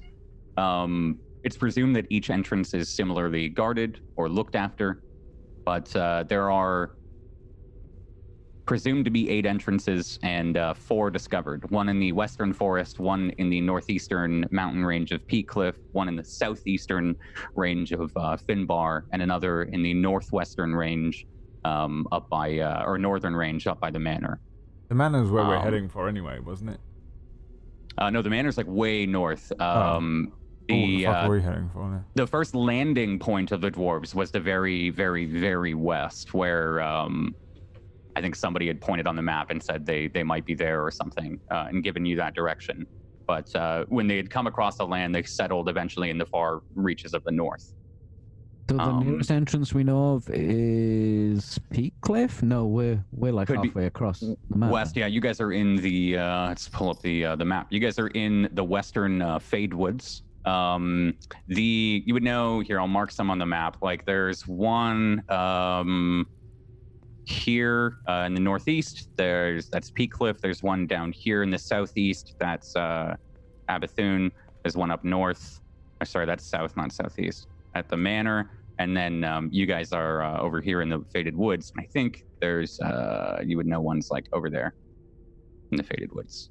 Can't really see that gray on gray. I'll do it in white. There you go.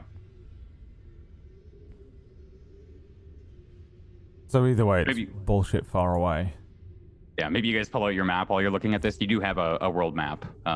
Thing is, there's like supposed to be loads of entrances. Well, no, there's supposed to be 8. Yeah, that's a lot. Well, it depends. Not for a fucking thing the size of the whole fucking continent. That's not a law. You usually have one entrance and then maybe a back entrance or a secret entrance. I got 3 doors on That's my a lot. house. 8 is a lot. My house is a wee little thing. You got 3 doors on your house? Aye. Do you often lose money and valuable objects? What? No, I got a lot of people that live in the house. Ah, right. Okay. Do they all sleep at the same time? I'm not telling you nothing about my house no more. Okay. I'm just saying, usually you'd have one big entrance you want everyone to come in and then maybe another entrance so you could sneaky get in. This has got 8. Maybe Aye. there's another one. Because I only know there's like 3 of them. Well, how are we gonna find it though? I don't know. I know how to get to one of them, near Finbar in the south. Which Finbar? Miles, miles away. Finbar, not Right. Finbar. The one that's really far away. The southern one. About as far Finbar. away as you can get. That's It's- further away than Finbar. It's not close.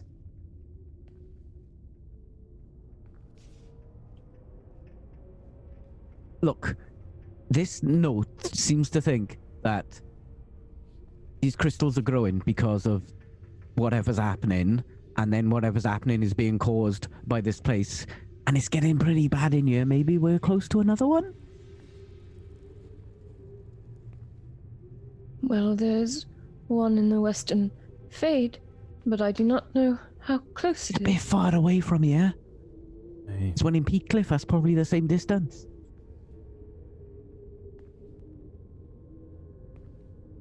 If we follow the crystals, maybe we'll find another leak. All right, I suppose I don't have a better plan. Aye, alright, lead on.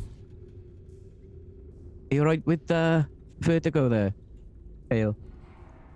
Well, he does look a bit smaller than yesterday, but he has an appetite.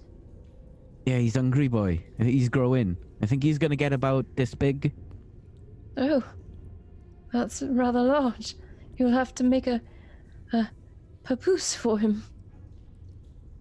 A platypus? Aye, I don't you're want not gonna another want a one. platypus. One's enough. Oh, One's gonna eat the other. you Are know, they the- strap, Are they the mammals that lay eggs? carry him in. Aye. At any rate, and I hand over Vertigo. Okay. He I kind of will. flops back into your arms. Oh, do you know what I'll do? I will put all the vials in my god bag, and can I turn this satchel into a papoose? Yes. Yeah, there's a moment here where like Megan opens up a small little corner of the bag and just starts dumping everything in. No idea how it goes in or fits in. But all of these vials kind of one after another, they all clink together. And yeah, you can maybe wrap it around your shoulders and hang the satchel just from your chest. And Vertigo just kind of happily sits there, its little chin sticking out, kind of looking forwards with you. You can feel its little paws or whatever they are constantly pulling forwards, like a cat kneading, but it's pulling to try and get to crystals nearby. I'm gonna make sure there's a lot of crystals in this papoose for him.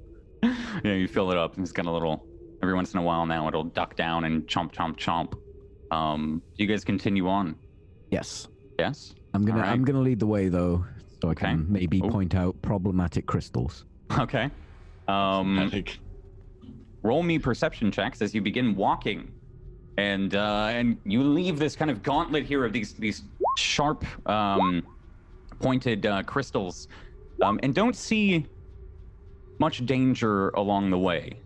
There's nothing that kind of no noises that throw you askew. There's no real path to deviate from.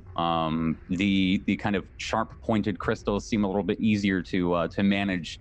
For a minute, and on your journey, the pathway yet again turns into an entire crystalline cave, but then stops as you exit out into a larger. I think a larger. No, not a larger room than the one you first fell into, but a large kind of cavernous room with water, still water, kind of sitting in the middle of the room. There seems to be like a. We were just in a fallopian tube. I bet if you zoom out and connect all these maps together, it's the shape of a fucking womb. What the fuck is happening right now? This is Brad. Bristlebark's Bristlebark's womb. Are you getting broody, Brad? How dare you? You know I've been asking you for children and you keep saying no. Oh my god. So, Brad needs children. Sorry, Emma. I'm really sorry about that. Oh, I don't want children with Emma. I want children with Peachy. Brad. With Peachy. I want to see what kind of absolute super villain we would create. I have a brand new son for you. In the middle of the room, in this water, you can see these rocks in front of you here. You can see over them, kind of just stalagmites and rocky outcroppings that have grown out of the water. But you can see a large, a tall crystal. This room opens up about maybe like 30 feet tall and however many feet wide, 95, I think, at the longest. And there is a kind of 10-foot tall standing stack or collection of red crystals. They seem blocky and kind of brought into each other, not like they've grown directly out of the ground. And they are surrounded by a circle of upright, kind of pinkish white crystals. This large crown of crystals kind of sits directly in the middle. That's, I think, the first thing that you see when you come into the room. Otherwise, you can see that one side is a little bit elevated. The left side of the map here is a little bit elevated compared to the water. As you go down the water, there seems to be a bridge of kind of like stepping stones of crystals. They still seem like sharp and awkward, but it's almost to inspire the imagination. What do you guys do? Maybe we should be careful of the water, since as what we just read. Yeah, aye, all right. And the water isn't too, it's not like a lake. I think you can see the ground. It's probably like up to your knees if you were to wade out to the crystal. I think you can tell. But you can see the shallow immediately from the small little like beach that you're on here. There's another way around there. Ooh, we should definitely avoid the water. Can you see where them stones are leading to? I can't No? see Okay. it, no. Don't think my token has light. You don't? I don't think so. We move into the water, but I'm not actually moving into the water. Yeah. Oh, okay. I'm gonna step to the edge here. Hold on. It's gonna be a nightmare you for you don't. to fix it now, so. My bad. No, it's easy. I think that should have fixed it. Yeah, that should have fixed it. Yeah, but if There you you go. delete that token and drag it in again, it'll be gone. Yeah, no, it should have been copied from another one. I don't know why. I think that was just another copy that I had of your token. The other ones have light. I think you have to relink them and eventually. Yeah, but I have change two stuff. token pages like an idiot. Yeah. So what are you guys doing? You walk up to the edge of the water here. It's not like a huge drop. It's like a couple of inches, and then you would touch into the water. Very I'm going shallow this way. water. Is Going that way? it see-through, like just a clean, clear crystal? Yeah, it looks clean and clear. Yeah. All right. Humphrey's just gonna take his club and kind of like just tap the water, just making sure that it's not acidic in any way. It's not gonna burn anything. It's just Small tap, and it just makes a bloop, and then you see the waves, the ripple, kind of cascade out throughout the cavern, kind of out of your sight to the far back of the wall. Hey, don't drink it. looks down Don't at get it. it on you either. You just leave it alone for now. It might be fine, but you know. You know when your dog goes running towards a lake and you're like, oh, don't drink that one. And then they start. You're like, oh, Yeah, and you're like, oh. Yeah, Humphrey's.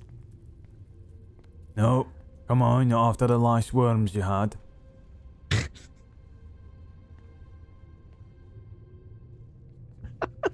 steps away from the water. Almost ate me That out at wasn't a home. good time for him. My wife was right pissed that week. He ate every potato we had.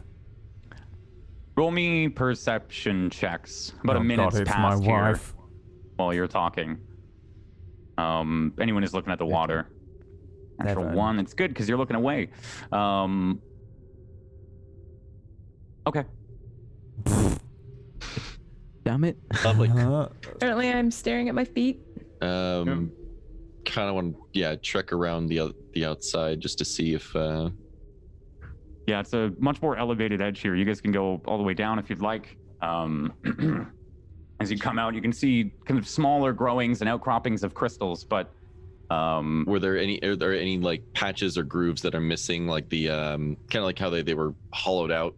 yes, the walls are pockmarked here, and as you come further down into the cavern, yes, and as you come closer to these stepping stones, they seem to be pockmarked with large kind of rivets in the wall. Any seemingly large massive color differences like we saw before, where it would be like all of a sudden a crimson red, or is it just more along the lines of the usual electric kind of staticky kind?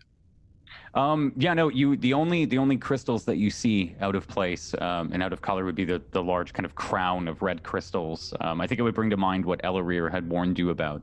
I think he had said something specific, and maybe upon seeing this, you would know this is what he's talking about. It's by far the largest cluster that you've seen, and they look unnatural. Did you say there were stepping stones here? No, down Okay. where the others are. They look like stepping stones, right? They would maybe your first thought, but they're kind of spiky on top. They'd be hard to actually jump across. Oh, so they're kind of like protruding out, but like still jagged in. Exactly. Yeah, they're not like sharp like the previous ones in the caves that led you up here. They're just arrayed out, maybe that you would look at them and be like, oh, stepping stones. Did you give the lantern back to me, Mamo? Yeah, 100%. I would always just give stuff back. Because I'm not a thief. A disgusting thief. So far as you're concerned, nor am I. Well, I'm lawful good again, which is annoying. Okay. Are you inspecting the crystal again, Megan? Yeah, well, we saw some blood red crystal. I know they're there on the map, so it's really hard not to meta, but we did see some like weird colored crystals, and I can't see color with my goggle. Right. So maybe the lantern out checking the whole time we've been walking. Yeah, and you can see as you like bring it up, this large cluster. I think you would still know that the crystals are discolored, by the way, because it's not like it. I mean, we say black and white for dark vision, but you'd be able to tell that something is darker colored than another thing, right? So you'd be able to, like, you've seen these crystals and you know them and you're used to them and so on and so forth. And then looking across, you'd probably see some darker ones that would remind you of when you would now looked at that red crystal about an hour ago. So there's more of them blood crystals, the ones that are full of blood. Give me a perception check. 23. As you're saying that, you notice much like the ripple when Humphrey touched the water, another ripple comes out. Of the crystals, a ripple, very slow one. You notice the waves very subtly. All right, do crystals breathe? Anyone? No, I don't think so. All right, look at these crystals there. Wait. Alright. Wait. Waiting? Wait. Are they breathing? Nothing. Nothing happened. What are we waiting for? I don't see anything. It like moved or something. There was like ripples coming from it. Wait. I don't think so. I was Kale, roll probably me like 1d6 real quick. ripple from where he hit the water. You know, like it's gone along No, I and came hit from the over there. rocks. He did that like 20 minutes ago. Aye, but it takes a while, right, to come along and hit the rocks, and then That doesn't take that long. that thing's gonna go over there, and that's. You know, What's that? What's that? Wait. I'll give it a couple of minutes, I think. Couple of minutes? Okay. 2 minutes pass. And you, Kale, another painful Ouch. kind of comes off, shoots east across the cavern here and down the hallway. At the same time, you see a small fleck off the top of the red crystal down the cavern at the same time. Did anyone see that? I think you all would see this because you're all looking now. Aye, I took a The lot blood better. crystal also flaking. Who was that? I mean? Kale. Looking around, like looking at the giant pile, is there a collective or is it just small? Like, was it just that small little flake? Just looked like that one small little flake. It's fucked up. So whatever is doing it to the crystals, it's doing it to you as well. It would seem so. So it either thinks you're a crystal, or you are a crystal. Or there's something in common with Kale and those crystals, which are full of blood. Aye, but what? It's got to be more than that, though, because we're all full of blood as well. Elf blood. Well, half elven blood. Aye, what's the other half? Well, we're human, of course. Alright, back to his face ain't going there. You think it's something to do with him being an elf? Well, look, dwarf, human, elf. Also, the daughter of some witch queen. Well, we don't know that. We can't take Look, her at word. this point, we fucking know that. All right, Yeah, keep he's denying it, sure. Some but sort of queen. listen, You're Well, like, if someone claimed to be your mother, would you just believe them? have you met my mother? Of course I wouldn't mind not. it, to be honest. aye, what's wrong with your mother? She's it's complicated, all right? Right. Well, I guess we have our direction now. And I probably look a little bitter as I'm looking east and touching my Okay, face. she's a private dancer, all right? A dancer for money? Technically, that's my mother. What's her Well, name? that's all right. Is that important? Yeah, aye, that is. Crystal. Right, that's all that matters. I thought I might start with T. Okay. So which way Crystal we're going? Champagne, her name is. Crystal Champagne. Aye, but what's her real name? I don't know. She's never introduced herself, Mum. No, it's not Tina. While you guys are talking, I knew someone called Tina. Please, so- for the love of God. you don't notice. But now you do. The water around the crystal started to bubble. Started to boil and bubble, and you can see with each bubble the ripples kind of extend down throughout the lake. It starts slowly at first, but then and before all of the red crystal here is bubbling. And then the upright crystals as well, they start to bubble slowly around the base of each of them. What are you guys doing? This is that's not good. That's weird. Oh, that's not right.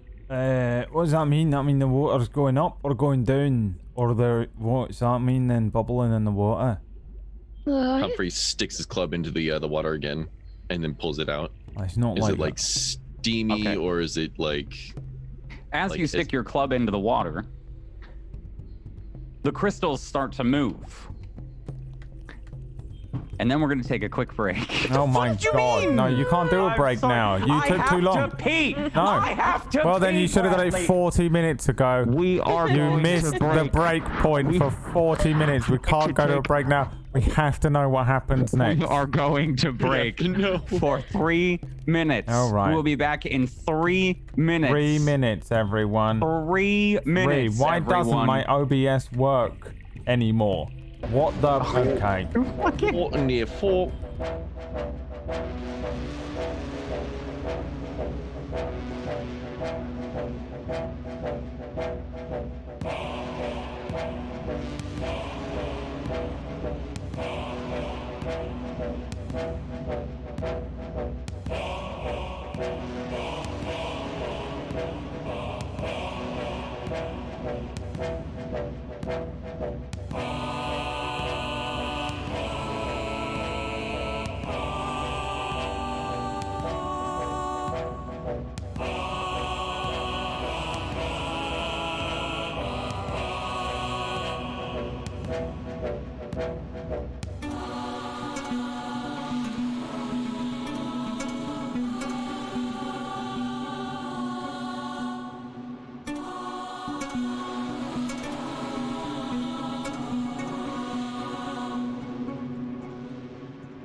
Hello, everyone. Welcome back.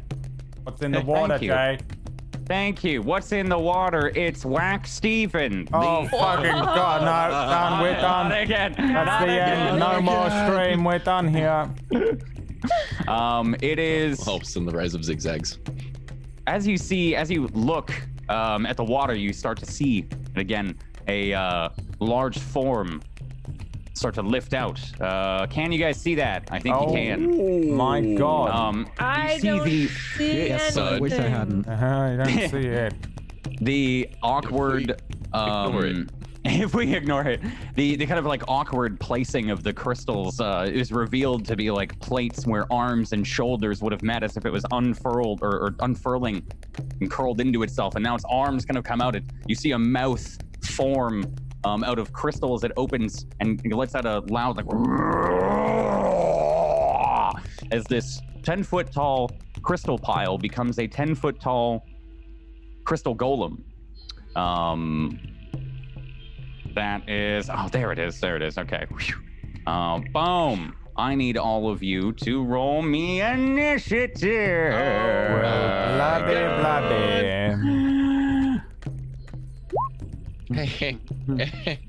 Oh. Read out your rolls if you can for me. 9. 5. At the same time. A 3, a 5, and a 9. It rolls a 7. Megan rolls a 20. I never get the turn order right. Descending. So, Megan, you have the first reaction here because you see the bubbling and then maybe see the arms immediately as they lift out. The hands kind of fly and you duck back. It's still kind of setting up. You can see this crystal golem eyes piercing. There's like a small like light or fire lit inside of it somewhere deep that you can assume are eyes above the mouth. What are you doing? After shitting myself. After shitting yourself. Can I? Roll Is there any way to hide around these walls? Yes, you'd have like. I want to if you- fucking hide. Yeah, you'd have like. There's places to hide behind you. Crystal golem. There are places to hide behind you, yeah. Behind you up the hallway is, you could hop over that. If you had hopped over the wall here, it's kind of high, but if you hopped over the wall to your north, you'd be in shallow water and kind of out of the way. This wall here is about as tall as the golem. Okay. You'd have to climb over, but... So, like, if he's coming at a party that we're preparing to fight here, I want to be somewhere that's nearby, but like out of the way, so he doesn't walk through me to get to murder the rest. Where you are, that's probably not possible. Like that right to your left isn't a divot big enough to kind of fit you. Okay, up the wall. I'm going up the wall. You're Jay. going up the wall. Okay. You start to climb up, and you're trying to hide, yeah? Yes. Okay, roll me a hide action with disadvantage. Oh dear. 13. Okay. What is that? That's your like cunning bullshit, right? So that's your bonus action? Yeah. Oh yeah, Okay. that is. Yeah. Okay, so do you want to do anything else or is that your turn?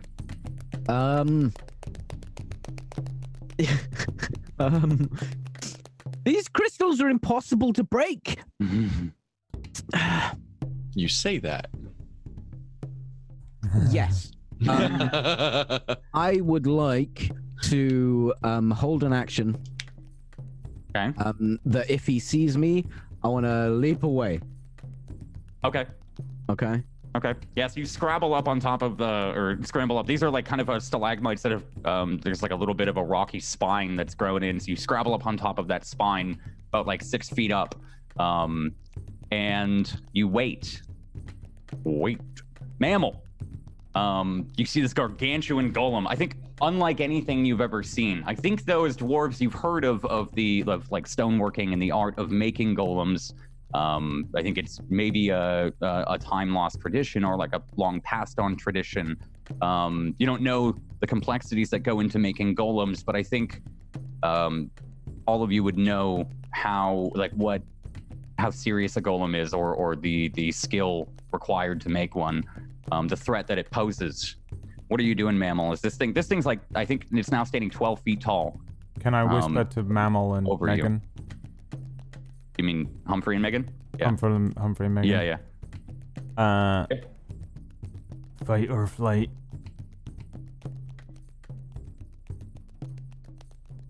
I'm a little partial to option 2. All right. And I start to back away slowly and as quietly as I can. Okay. Where are you going? Like, move yourself on the map with. And roll me a hide action if you'd like. I'll move to here, backwards, and I would like to hide as well. All right. 23. 23. All right. I'm like on the ground. I'm not like prone, but I'm like down, as hunched down behind maybe some rocks, like peering over at this thing as we like back up slowly away from it. Okay. All right. I think you would have all heard that exchange between Mammal and Megan as well, as its turn. As it kind of rights itself, starts to look around. It's still doing this, and then as its mouth closes, you can hear it kind of echo throughout the chamber, like two crystals smashing together. As its eyes dead set on you, Humphrey. You being, actually, hold on. Dead set on Kale, sorry, being the closest to it. Just leering down at you, Kale. You see these burning eyes inside of this crystal. And I think now as it moves around, anyone who hasn't noticed so far can tell that there is some kind of liquid inside of it. You can see there's like a small little air gap that'll travel and move, much like a liquid inside of a container would. And it leers down at you, Kale. Give me a wisdom saving throw. Okay. Yeah, give me a wisdom saving throw.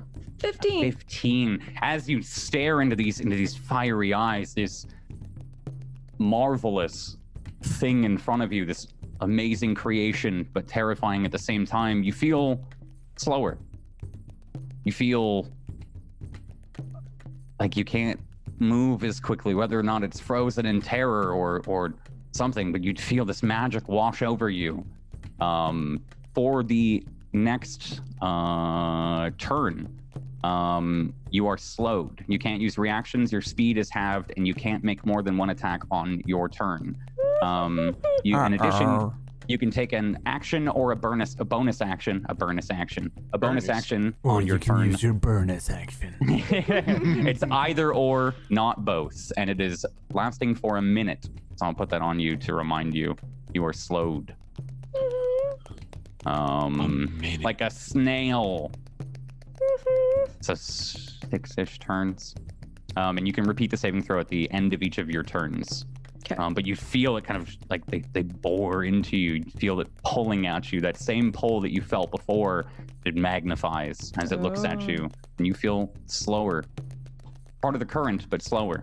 As it then walks towards you, and it will attack. Oh. Wait. No, it will not. Oh. No, it will not. I'm good. Sorry. That was an action. Humphrey. You can see it's no, it didn't walk. It would have walked forward to attack. Couldn't attack. So it's just staring. You can see it leering right now at Kale. What are you doing, Humphrey?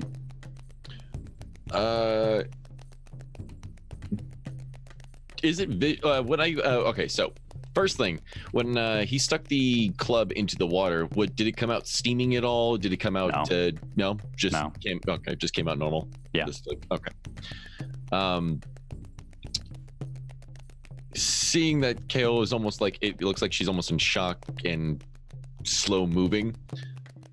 It's gonna run up to Kale and literally pick her up like she's, I'm trying to think of how to picture this. Like Yoshi saving Baby Mario. Okay. Kind of just like fucking plop her up and fucking try and carry her back over. Okay. All right. You are moving at half speed then. All right. You used 5 feet. So one from whatever you have left over, half. So you got 15 feet left then. 15 feet. It's All right. me, a baby Kale. You grab her.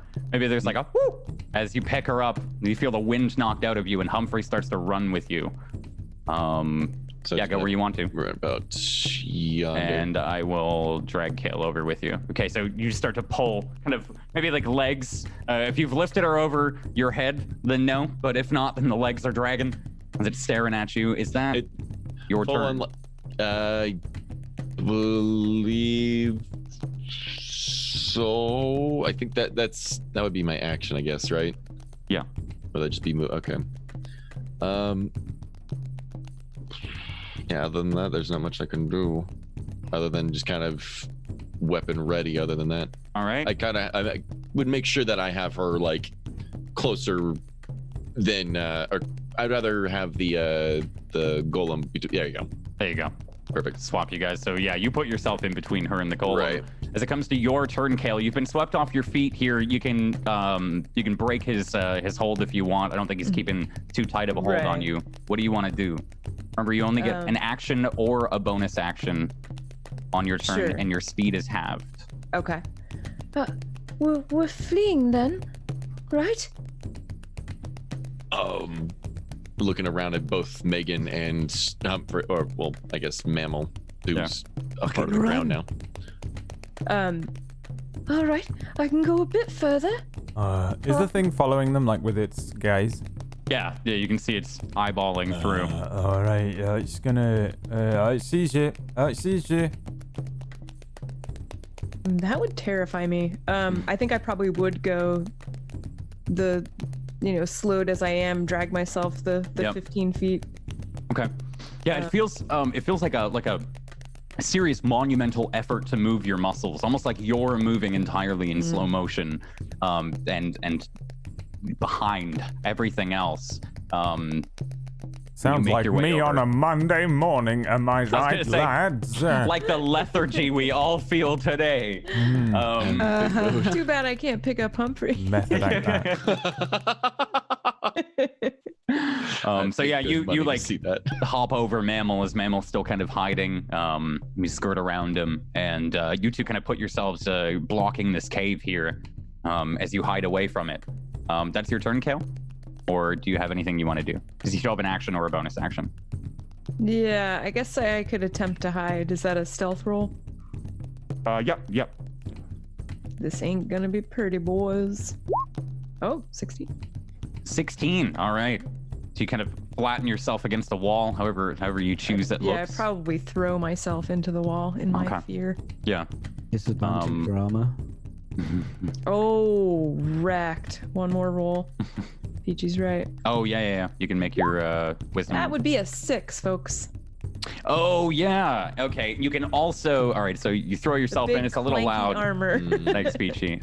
You also can make your wisdom saving throw asked me to at the end of your turn. about that. That is the one thing Tuesday was like, make sure that I do this.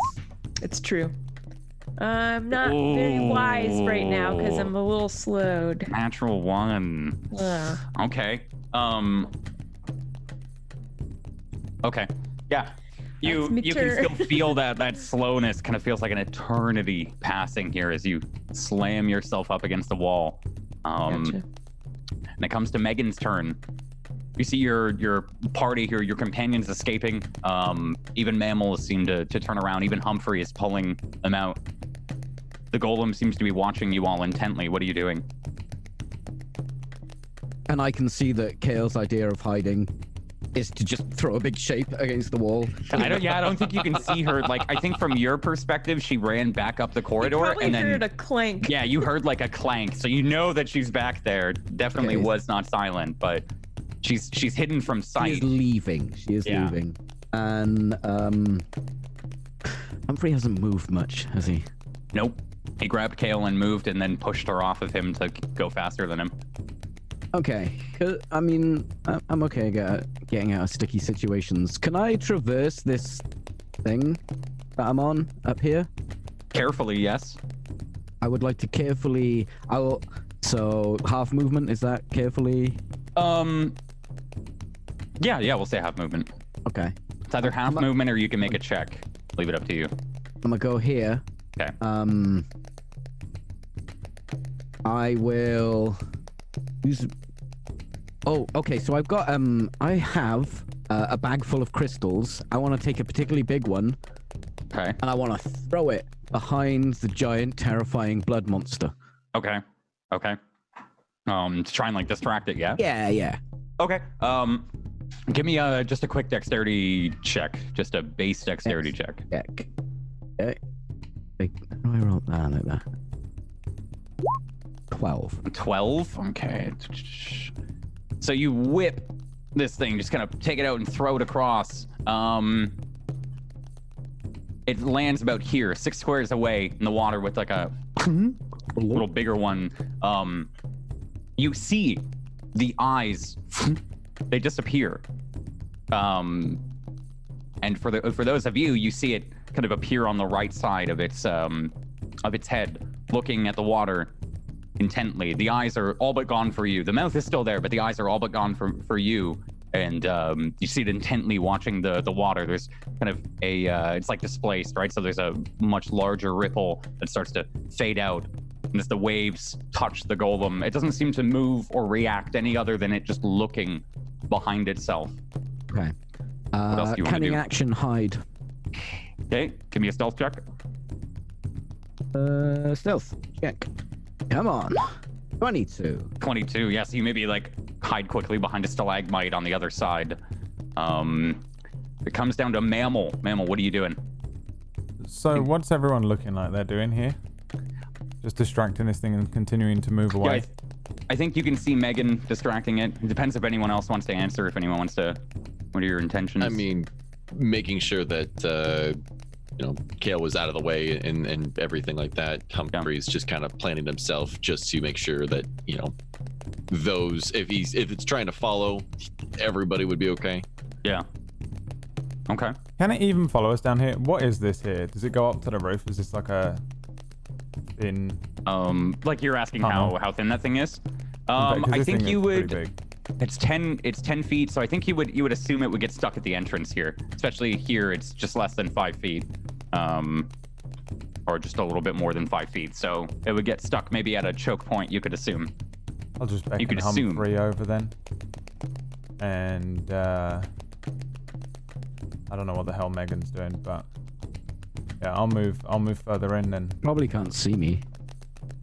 I think he can. Like you're like dancing along the tops of the stalagmites. You'd be a pretty easy. But then you down behind it, so we can assume maybe you drop. You probably know down. where I am, but you don't know where I am.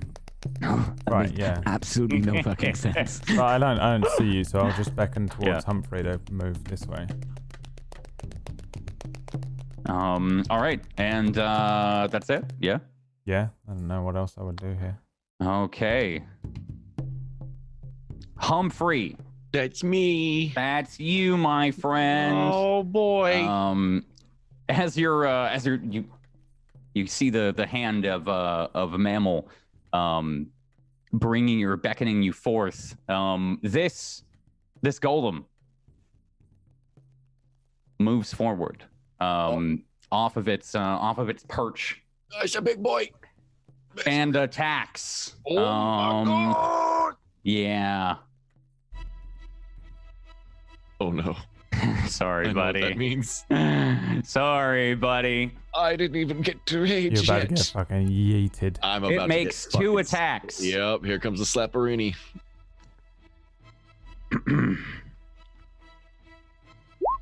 21 hit. Yep. Natural 20. Fucking god. 30. It has a plus 10. That's a natural 30. That's a natural 30. Fucking hell. You're looking at Mammal, and you hear a behind you. These steps that I think you can tell were the same reverberations and vibrations as before. As it steps, and then the first attack. Oh god. So how many characters have we had in this campaign so far? Oh my god. It's gonna bounce him off the walls as he I gets. can smell the 4th already. All right. What I've rolled Deals today. 16 points of damage. Uh-huh. The second attack. Yeah. Roll. It's a crit. Deals 18 points of damage.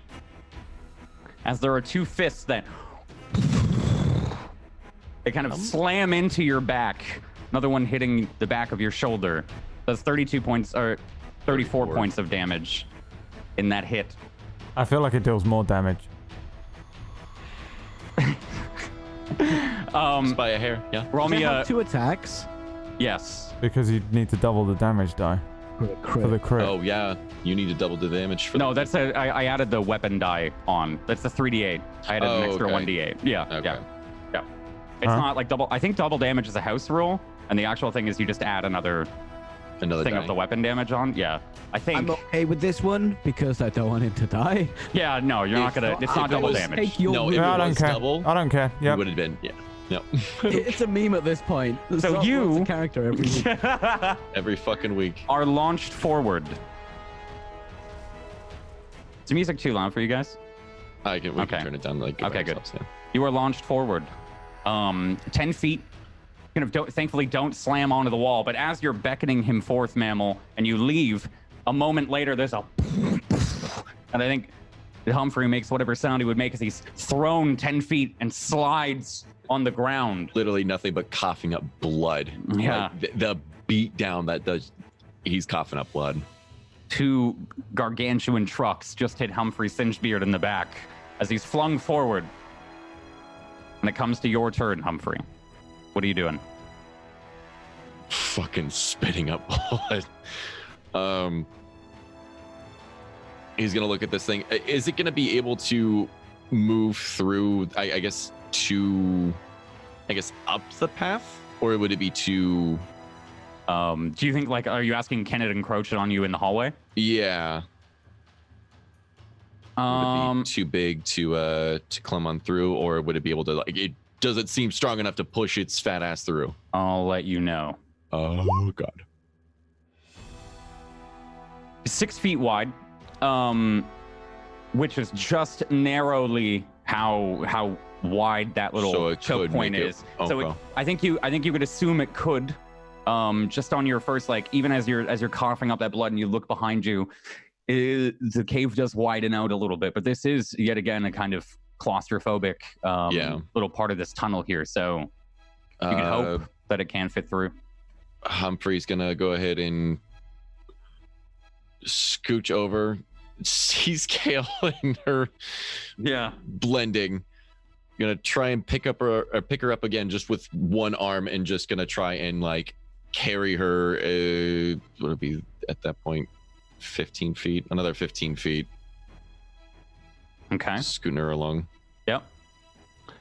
Okay, so Kale, you kind of get grabbed by a bloody Humphrey.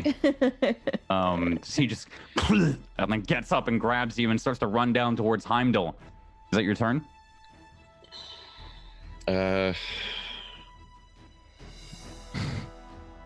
For safety reasons, I would like to rage. Just for safety reasons. Yeah. It doesn't matter at this point, it but I'm look? just gonna die. What do you say? What are you doing? He spits out blood, and just his eyes just fucking open up wide, Just fill. like Yeah. unbelievably fucking wide. Yeah. Like he's woke. The veins start to pop. You can feel maybe the bicep get a little tighter around you, Kale. The eyes are like bloodshot as well.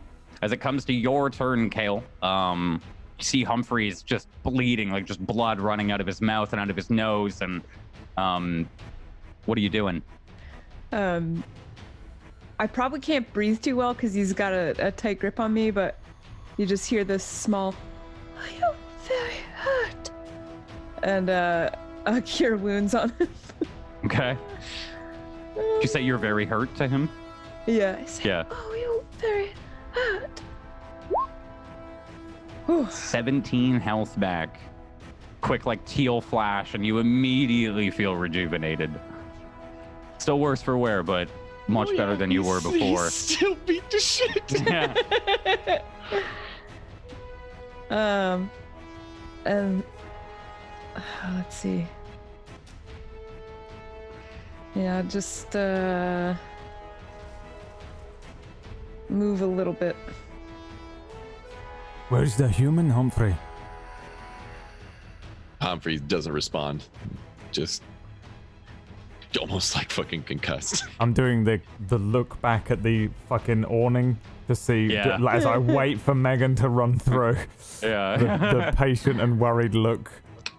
Is that your turn, Kale? Yeah. It is. Okay. Megan, I think you hear the impact. Oh wait, wisdom saving throw. Oh yeah. wisdom save. Yeah, wisdom save. Megan about to get fucking yeeted as well. Oh, 26. Yes.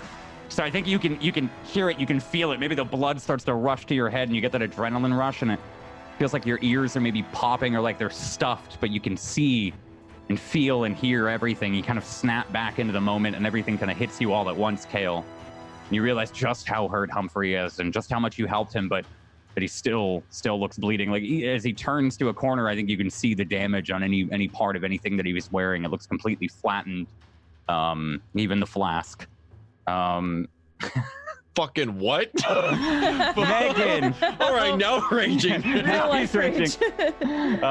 Megan, you can hear the impact, I think, and the noise that Humphrey made as he hit the ground, and you hear the of the 2-3 footsteps. What are you doing? Just on the other side is that crystal golem. Right. Okay. Anywhere over here, even though I'm up, that's still in its threat range, right? If I were to go here, that's threat range, right? Yeah. So my running jump is increased by another 3 foot.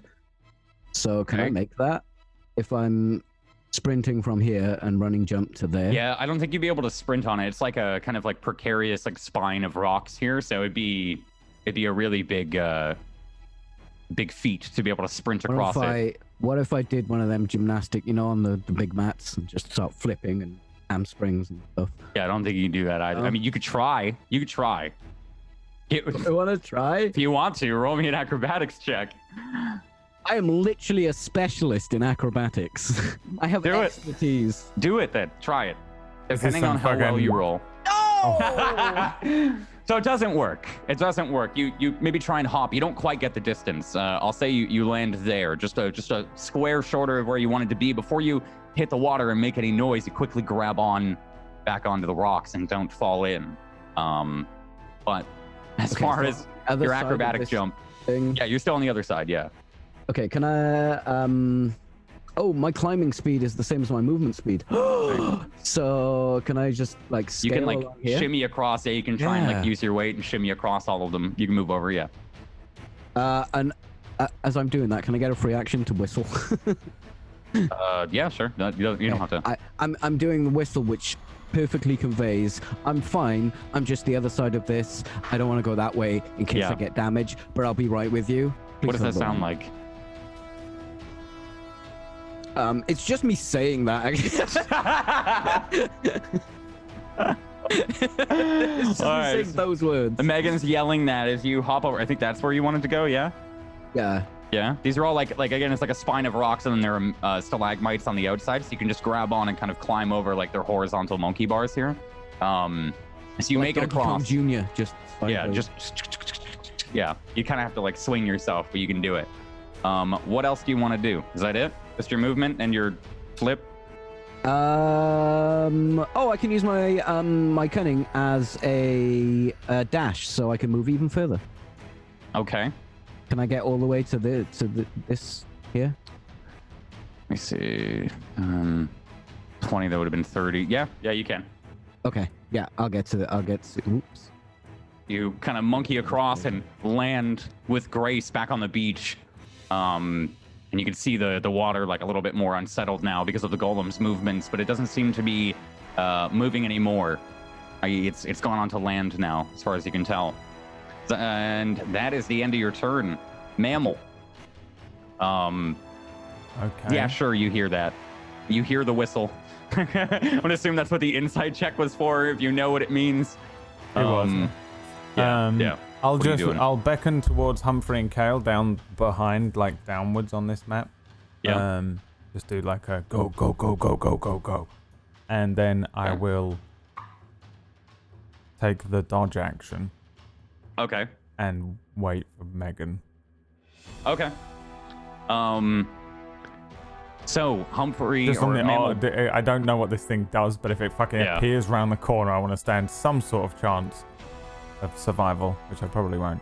But Mhm. that's really all I'm gonna do. I think I'm just gonna stay here. I'm in Okay. a decent position. Um. I'm just waiting for this thing to fucking, what's that fucking jug called? Kool-Aid Man? Yeah, Kool-Aid Man through the fucking wall. Through the wall. Yeah. Yeah, you can hear a slow kind of crumbling and the cracking of rocks and the shaking of the cave as you feel an impact. It shakes and rattles the cave. And then one footstep. You hear, two. Your turn, Humphrey. As you wait for a moment, but it doesn't seem to come through. What are you doing? My eyes are fucking bloodshot and wide open. Yeah. Looking back at Mammal and everybody, did it look like we were gonna start trickling down to the bottom of the cave? Yeah, Mammal is kind of shuffling you into this dead end at the south of the cave.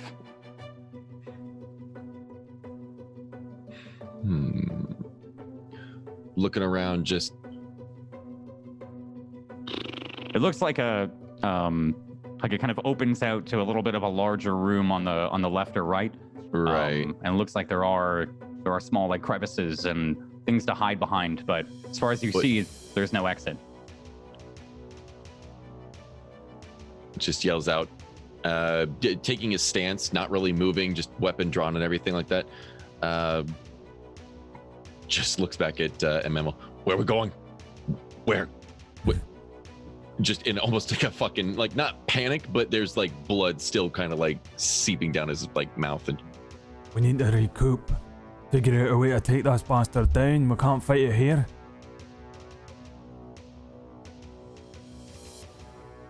what if we get stuck? Is it fucking smashing through the rocks? I think you can tell. Yeah, there are two gargantuan impacts that shook the cavern. I don't think it's gonna get stuck for too long. Maybe just enough. Maybe. I like Kinda, cock my sorta. head to the side like, I don't know about this one, Humphrey. We've got a wee lassie and a little stick-thin human. We're gonna take on a thing like that? Look at the state of you, man. What if we loop around where we came from and just run from there? I'll go back, all the way back. We still gotta go through here somewhere. There's gotta be a way out.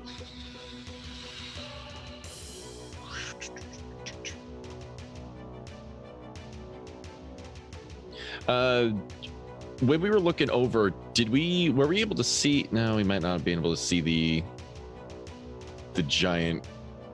Well, maybe. When we were on the shore, did we see the giant like mound of red crystals and whatnot? Did this turn? Was that the mound of crystals turned into this thing, or it was like that's under where us? that came from. It right? was this thing, And it like they were just transformed into it's a... not like it. Yeah, it's not like a bunch of like 30 crystals were pointing vertically and they all formed. It's like this was an awkward crystal compilation, and then you see And then it why it's stood up. awkward because it's a fucking golem that unfurls. Yeah. It's made of invincible crystals, man. What about the little thing? Oh, it's gonna bite a fingernail off before it gets squished. And then Humphrey just points at his head. You want to headbutt it? Oh, fuck no! I got 10 in. Humphrey's face just goes pale. Just. Mm-mm. Let me see if I can take a chunk out of that. All right. Just got my keeps his special weapon move. drawn. I want to hold my action. If it comes up, Okay. beat its face in if it comes up. Well, it's stuck. Okay. All right. Humphrey doesn't know that. Kale, comes to your turn. You have all of your movement and actions and everything. What do you want to do? You can hear these two fighting, looking back at each other. Are we going back north or are we going south? We're gonna see if we can take it down. We're going.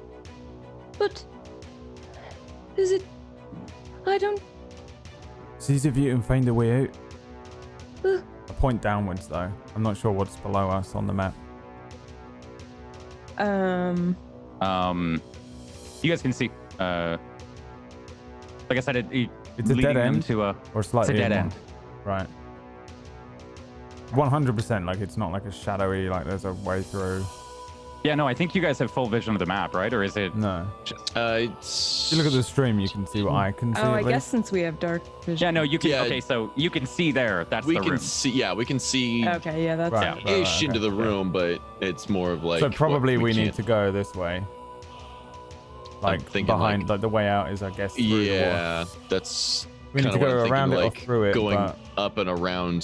So if it gets stuck here, we can just juke Oh, I it. see. You want to fucking run? And yeah, juke and run. Well, then I'll beckon Kale that way then if I can, Jay. I know I'm doing a lot.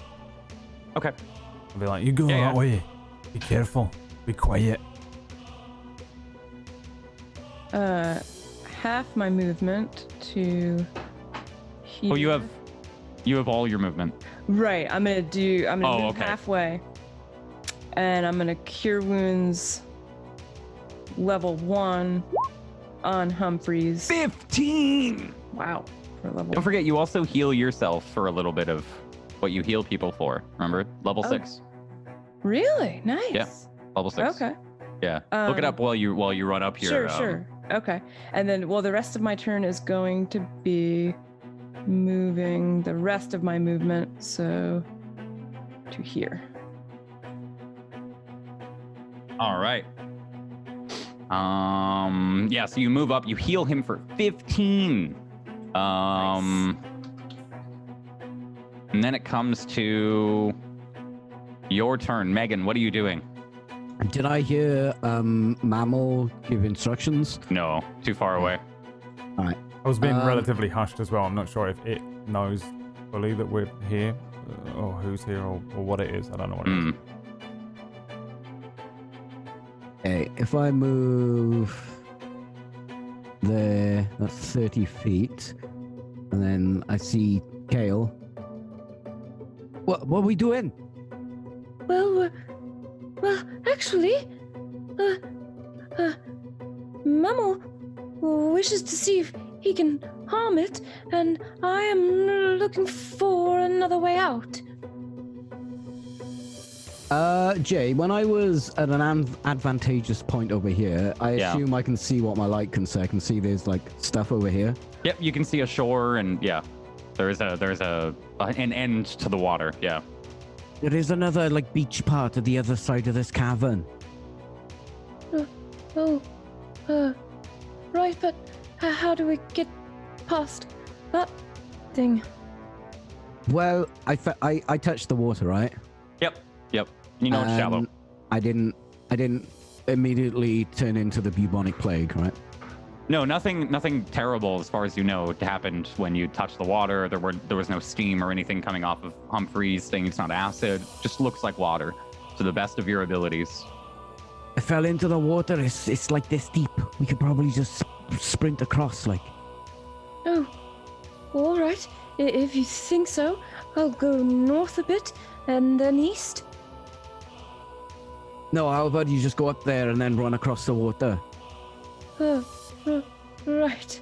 I tell you what, follow me, and I will use my gunning. I did 30 feet. I've still got 60 feet left. So 10, 20, 30, Follow me as he 50. blitzes like all the way across the Follow map. me, Barry Allen, Just a the fastest man alive. Yeah, he says, "Follow me," as he turns, runs, and then I think a couple seconds later you hear the of him running through the water. There's as you run out on this side, Megan, that kind of spine like slopes down to meet the water naturally, and you can see you see the golem kind of halfway into the walkway, as if it's trying to like excavate and pushing. You can see it's broken off some of the sides of the cave and has moved into that small So the most terrifying Hallway. thing I've ever seen in my life. Okay. Cool. Yes. One moment.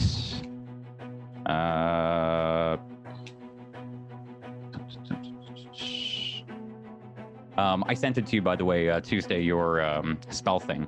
I see it. Thank you. 2 health plus the spells level. Right, so I got 3 from that last one. What is perception? It's wisdom, right? Yeah, it is. Yes. Okay. As you start to run across and you look at it, Megan, you see the eyes turn and face you directly. To kind of zoom around the back of the head, Okay. and you watch them move. It's the bloody Midgard-golem. It sees you. Mammal. What are you doing? Yo, fucking mammal. Alright, I'm gonna see if I can hurt it. We can hurt it, maybe we can kill it. If it bleeds. If it We know it bleeds. Oh, Can it I- does bleed. Can I see it from here, Jay? Do I have a bead on it? Yes, you can see it. Yeah. As in, it doesn't have like a cover or anything. No. Okay. I stand there. I drop my sack because I'm always carrying a sack because I don't have any backpack or anything. I get my longbow, which is taller than me. I turn it sideways and I wedge it into the sides of the cave a little bit. Okay. And I take out 4 arrows and load them into the longbow. And then there's some anime shit that happens as the fucking wind buffets my clothes and I get fucking Sharingan eyes.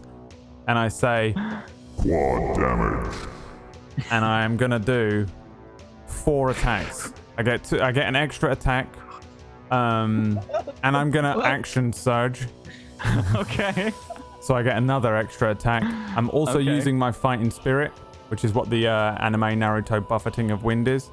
Which means that my intensity in battle can shield me and help me strike true. As a bonus action, I can give myself advantage on all weapon attack rolls until the end of the current turn. And I also gain 5 temporary hit points, apparently. There you go. What the fuck just happened? Holy shit! You set down the fucking dwarven artillery. So you like Super Saiyan 3. Let's go. This is like my most fucking. This is all I can do though. Like after This this, is so cool though. What the fuck? and I just Potato fucking salesman is pull going the- all out just this once. pull the bows back, and then I fire the 4. I fire want to state 4. for a record. I went from Taldro to and I didn't roll well with Mammal, so I had to make something that could keep up with the rest of these guys. And I fire all 4 of them. So it's 4. So he brought a fucking North Korean missile launcher. 4 arrows. Give me 4 attack rolls. Yeah, I mean it's obviously flavor, but yeah. Okay. It's so fucking cool. With advantage. 1. With advantage. Yeah. Yup. 17. 2. 27. 3. 23. 4. 23. 4 hits. They all hit 1 second after each other. Give me the damage on all 4 of them. All right. 1, 2, 3, 4. So 7. 24, 32. 32 damage. See, it's not amazing. Okay, Taldro so would have these killed 4 it. arrows hit one after another. All I think right around the exact same spot. You, Mammal, and Humphrey, you both see them. They all bounce off one after the other, but each of them kind of cracks a small little hole each time. You do damage. You see the crystal on the 4th, the kind of this growing crack on its breast, where you've hit it 4 times. You deal 16 points of damage. I turn to Humphrey and say, "Hey, well, it's not invincible. Yeah, but it's fucking hard." And that's your turn. Contemplation. Not quite. I'm going to move slightly out of the way again and finish my movement off the right. And I kind of back around the corner. I grab the sack and the bow and I head around the corner. I'm like looking at Humphrey like, I don't know. If we're going to kill it, we're probably all going to have to hit it. Or we try and get out in here and get out stock. Fucking hit and run. Hit and run. I mean, a hit and run for me is a lot easier because I'm a bowman. What you're gonna get fucking smacked. I mean, for me, as you two are talking, the cave shakes again. As you can see now, the right arm pulls back, the crackling of all the joints, all the crystals kind of colliding, and then it a loud snapping sound as they all snap into place. The arm extends and both strikes. Moves a little further into the cave, coming a little closer. Its eyes kind of leering into the... Does it look stuck or is it just creating a tunnel? It doesn't look stuck. It looks like it is creating a tunnel. It peers in. Fuck. You see the head kind of move in and it looks down the cavern. This to you here, if it's got like black on top, it can't. It's too tall. Like it's as tall as the roof. That's why there's a couple holes here. Right? Yeah, they can see over. So there's like a small tiny like gap through, and you can see one of the eyes, like it leans in and the eye comes through on the other side. Oh shite. That was 10 feet. It's creating a path with its even huger body. Starts to turn around and walks out back to the shore, chasing after Megan. Where is it going? It just like slowly starts to turn. You can see it getting stuck, and then as it pushes, a piece of the wall kind of cracks off and splashes into the water as it turns. And I think like through this, you can see Megan across the fucking lake. As it's dead set on you, Megan. Run faster! Run faster!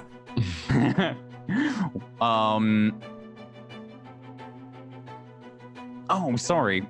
Fuck. Yeah. I guess that's which one of you were within 10 feet? I forgot to fucking not you. Humphrey. I guess me. Roll me a wisdom save. Sorry. Oh, yay! And it was looking through, but I forgot to make you guys do the roll. Oh, wisdom saving throw. Don't fuck me here. 18. 18. All right. So there's a moment where it come up and it was looking through, kind of not really fitting in the cave, but its head fits through. Your eyes met for a moment, and then maybe Mammal made a noise, and that's how it kind of lasered in on you, Mammal. You've all now seen the eyes just kind of rotate at will on the same axes on its head, and then it turns around and starts to out. As you make eye contact, Humphrey, you don't feel any different. There's a moment where something washes over you, but I think you fight it off well enough, and its distraction saves you. What do you want to do, Humphrey?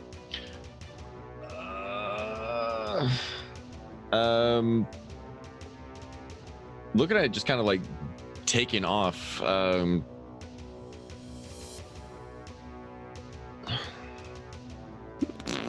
With so much contemplation. I fucking hate it so much. Are we going? We're leaving? What? I don't know. I think I probably just look confused. I don't know. Oh, I fucking hate this shit. I'll say, do you think we should flee? I don't know where else to go. We go back. We still got to come back Megan through. Said to go across the water. Oh yeah, we should just do that. Except that there's a giant red crystal invincible golem in the way. Well, Megan has gone that way. He's out there. Yeah, he's being chased by it. He's about to get eaten. Well, we can't let that happen. Right, so we go through him.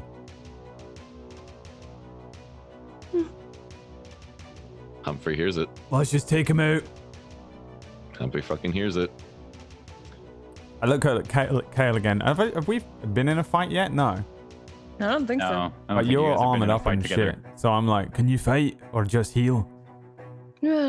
I can fight a little, although I'm feeling a bit drained of magics at the moment.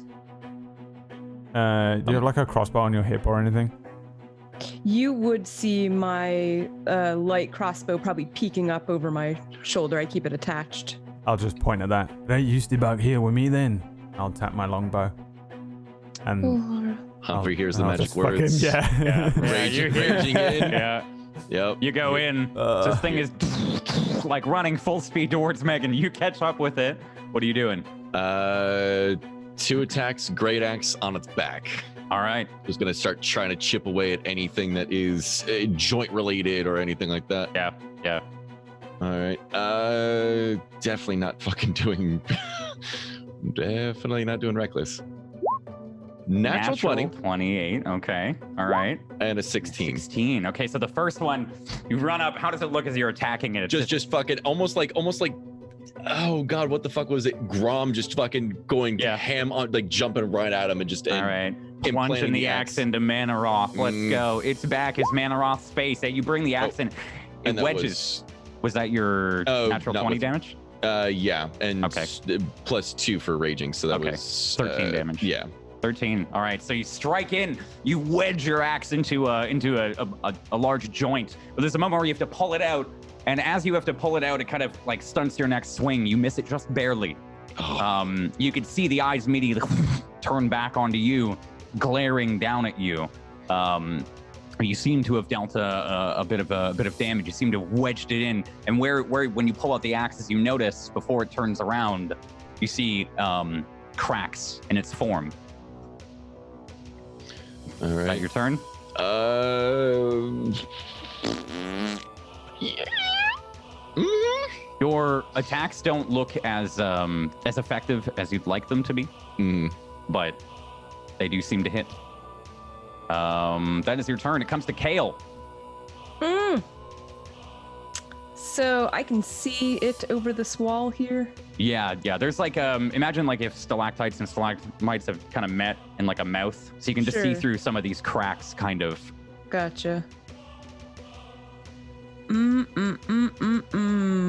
I gotta save my junk for whatever heals I can do. Okay, I think I'm going to take a little crack at it with my tiny crossbow. All right. 9. Oh, it sails, hits it, kind of bounces off harmlessly. Mm-hmm. Anything else? Tell me more. No. All right. Megan, this thing is running after you, but I think you hear and see Humphrey running out of nowhere with a charge and a leap and and strikes it. What are you doing? Okay, first I'd like to move 60 feet. Okay. I want to make sure I am not going around it so it can't. Okay. Which is that? That is 20. Wait. 40. There. Okay. That's not my full 60 feet, but I'm gonna just start sprinting around here. Okay. Until I end up here. Yep. Do I happen to notice the big crack in its chest? Now it is canon that I do stare at chests.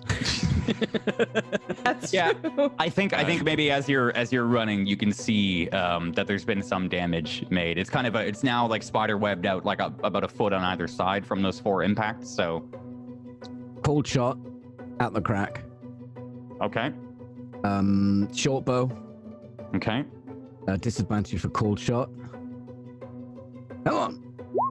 Oh. 12. Yeah, I know your arrow as well. Kind of in the eyes. Aimed directly towards you. They see you. As you've kind of run around the perimeter here of the lake and ended up on the southern side. As you take that shot, it just dinks off and the eyes immediately notice you. What else do you want to do? That's literally everything I can do. All right. Mammal. Back to you. You can see Humphrey about to be turned on by this golem here. Go on. How tall is this thing in front of me? Keep going about the golem. How tall is the what? The rocks or whatever in front of me. Oh, we'll say this goes up to the ceiling here, but you can see through. Like there's enough room to shoot through. Yeah. I can shoot like through. Cracks. Yeah. Yeah, I'll stay here then. All right. And I will fighting spirit again.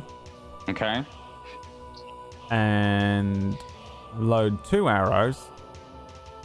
Okay. And fire. I don't get 5 extra temporary hit points, right? These don't stack. Surely they almost never probably do. not. No. I will fire. I think temporary hit points do stack. It just right, says, but not like if he could use that ability once every turn and get 5 hit points, it'd be a little like they do stack, yes, but I mean, they might do, but it just says. Is it just called temporary hit points? In the Yeah, it says move? fighting spirit. As a bonus action on your turn, you can give yourself advantage of weapon attack rolls until the end of the turn. When you do so, you also gain 5 temporary hit points. You gain 5 temporary hit points. I don't know. I get. will look through Okay. the book. I Yeah, guess. I'll look as well in a bit. They might replace it. I don't know. They might replace sometimes it. they replace it and sometimes they don't. Either way, I get 2 advantage rolls. Let's roll those. 1 All right. 21. and 2.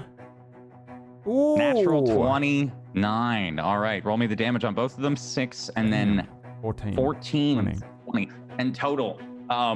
Maybe firing directly on the last shot into the crease where Humphrey had hit. Your arrow sinks in and it stays there. It kind of like it leaves a loud crack, a loud like piercing sound, but the arrowhead wedges in. As its shoulder moves, it kind of snaps the shaft, but the arrow stays wedged in, snapped in its arm. Things What are else big you wanna do? bastard. That's it. That's all I'm doing. Yeah. 1 sec. Sorry, doing math. Brings us to its turn. 7. Then you. What is that there? Okay. All right. As it slowly turns around and faces you, you can see its left arm actually is a little like stuck. It's kind of stunted a little farther forward as if it can't fully close the joint. It goes and takes 2 attacks at you. 2 swings. Humphrey. They don't stack. They don't stack? Yeah, so it would just replace it, I think, every turn. Yeah. 29. And a 24.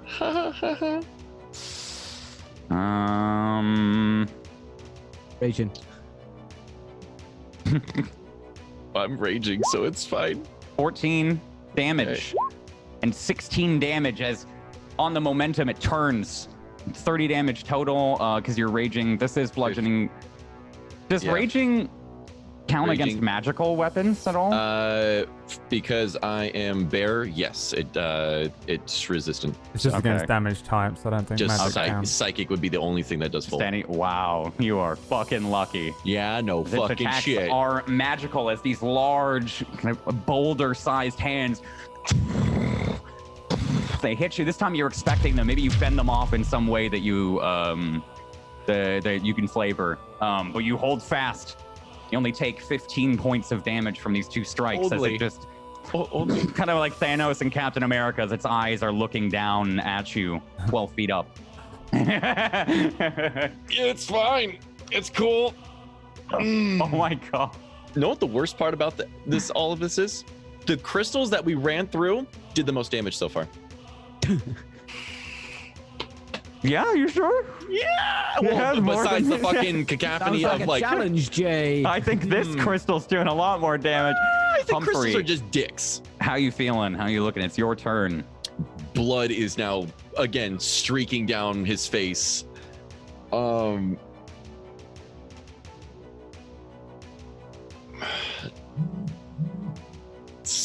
Remembering. Can I get a free action to shout at Humphrey? You can say whatever you guys want. Yeah, you guys are okay. I'm free. Perhaps you should get out of there and let me kite there. I want you to put 2 + 2 together. I can't move. Can't move. Is disengage a action? Disengage is an action, yeah. Okay. 10 feet away to safety. No attacks of opportunity. What? Can you move 90 feet on one turn? Am I Kesh? No. Kesh couldn't move as fast as that. Oh, Kesh can do more. Kesh is made of Oh, fucking you can do stone. some- Kesh can't even move. Kesh 5 can't fucking move at all. foot, No more movement I'm arguing. so upset. You know, the irony of I lost to Kesh to stone, I'm about to lose Humphrey to stone. Oh, man. Yeah. I mean, You guys Kesh don't isn't wanna- dead, and Ellery No. knows where he is. Yeah. You don't want to know the irony of the first There you death go. in You this don't have to campaign. roll a new character. You can just have the old one back. What are you doing? Humphrey's gonna disengage. He fucking Okay. needs to. Yeah. Gonna disengage. You 10 said 10 feet back. feet Yep. yonder. Yep. kind of just still keep a stance or keep his eye out, but he's gonna start moving backwards, probably about 50. Yeah, I think just so you know, 15 you've feet. seen the kind of add some damage here. You've seen the golem break here, right under you, and here, and over here, and here. So you know he could get up as far as those drawings I've put on the map, Right. just so you know. So probably back around here, just kind of Okay. where I know he's gonna still have to like carve his way through, but Yeah. within distance of I can still protect others, but at the same time I'm not gonna get fucking Right. pummeled.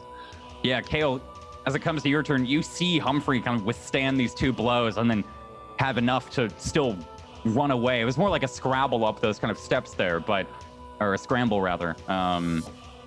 But it comes to your turn. I think it's clear to me that we're gonna be getting out of here now. I'm gonna pop over, cure wounds on Humphreys, Okay. and 9, Oh god, yes, please, anything. and then Taking donations. Aren't we all? Well, north? I'm saying that to Mammal and Humphreys. Yeah, I'm looking. Yeah, you should get away. Oh, he's coming straight for us. Maybe. Okay, I assume, I don't know. Gonna... Zoom. That's the rest of my movement. Okay. Yeah, I think you can always tell where its intent is by its eyes. Seems to follow, and just go forwards from there. Kale, you kind of make a quick dash out of sight. The last you hear is it kind of starting to move towards you again. Megan, what are you doing? Okay. First, I'm gonna shout at it. Oh, you translucent prick! And then I'm gonna shoot it just to make sure I've got its attention. All right. No cold shot. I'm just gonna shoot it. Okay. 25 hits. 10. 10. Yeah, it's a pretty forceful hit. Its head kind of. You can tell it does damage. Okay. This thing is probably. Alright. I've still got 60 foot of movement. So I'm back up against this wall here. The whole time screaming and calling it a translucent prick. All right.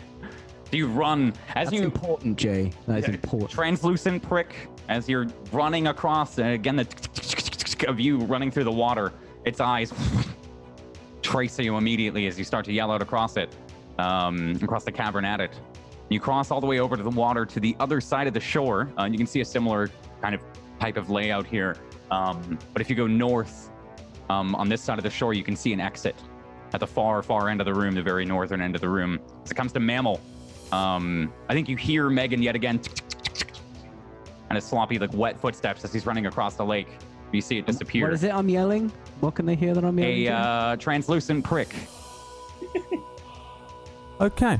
I will use my final fighting spirit, and I will fire away. Yeah. I will How many fire shots? 2? 2 more shots again. Yeah. All right. 25 hits. 26 hits. Give me the damage on both of them. 10 and 10. And Total of 10. And then I'm moving. They tink off as well. You can see Megan as you've got its attention. It quickly the eyes disappear again back into the hallways. 2 arrows and a smack across it, leaving other cracks and wounds atop its head. No break of the surface yet, just kind of surface cracks. It is looking like quite confused and definitely worse off than when you started. I pick up What else do you the wanna do? sack and my bow, and I run to the other end of the hall.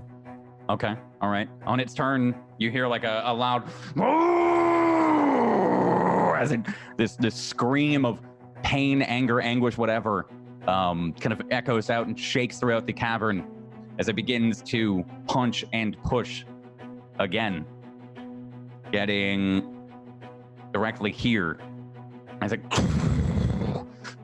you have to like maybe push yourself against the side of the wall, Humphrey, to avoid some of the blowback from these rocks bursting out into the cavern here, into this hallway. However, you can see it's now kind of gotten within this little awning, within this wall. And if you were to run run across to follow Kale and Mammal, it might be able to cut you off.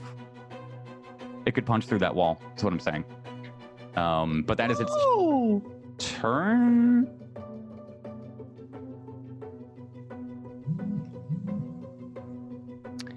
Give me a wisdom saving throw. Here we go. Uh-oh. Wisdom saving throw. You're not gonna catch me, natural 20. Oh. Right as its eyes make contact and you feel it boring into your soul again, it punches as it can see you and it's trying to make its way through to you. A rock kind of smacks you in the forehead, leaves a little bit of a cut. Doesn't do any crazy damage, but that's enough to shake your perspective and knock your concentration. It still continues to stare at you, but you maybe get distracted by Kale down the way, and you are safe. Your turn. I'm safe. I want to use. Can we quote that real quick? I'm safe. Okay. Seeing everybody kind of barrel through. I'm gonna go ahead and start trying to keep up with them a bit, kind of passing Kale a bit, but making sure that she's still gonna be able to hustle. Okay.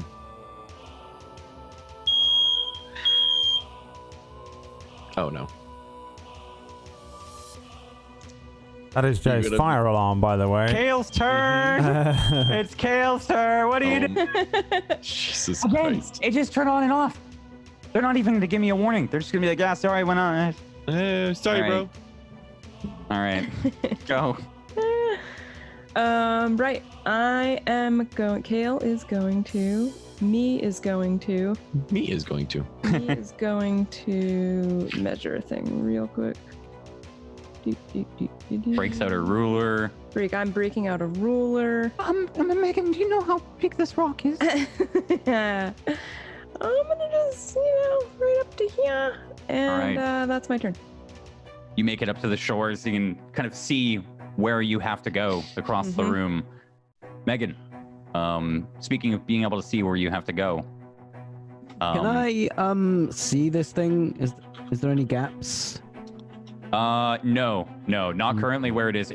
Precisely on this kind of view here, you cannot see where it went. I think you can see the shaking of the outside of the walls, and like right directly south of it on the map, if you guys can see those crystals, that's a small little like cave that you would like crawl through. It's a little crawl space.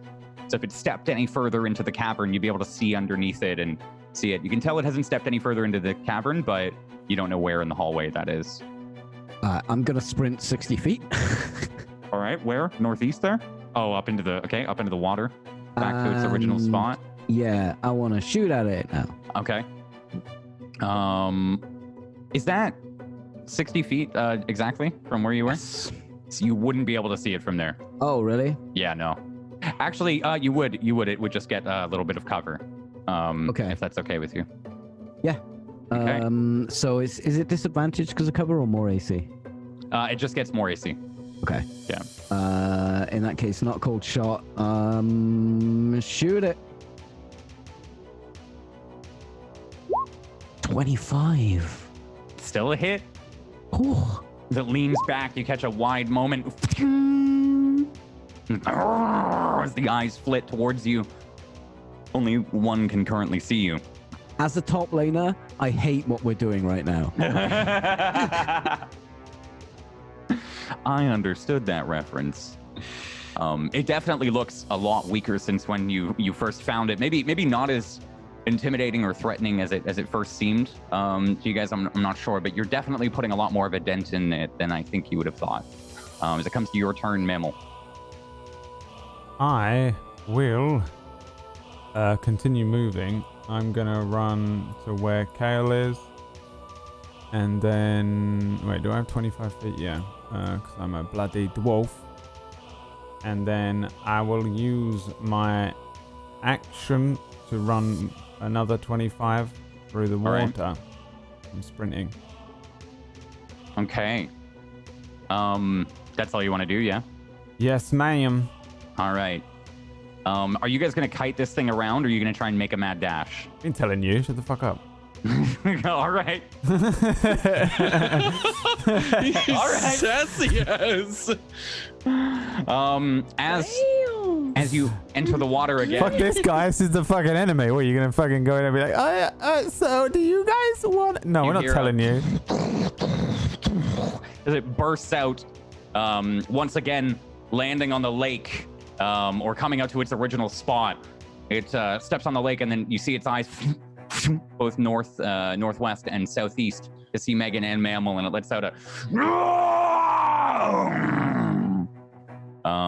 and that is its turn. Wow, nice. Humphrey, your turn. Humphrey's just alone in the side of the cave right now.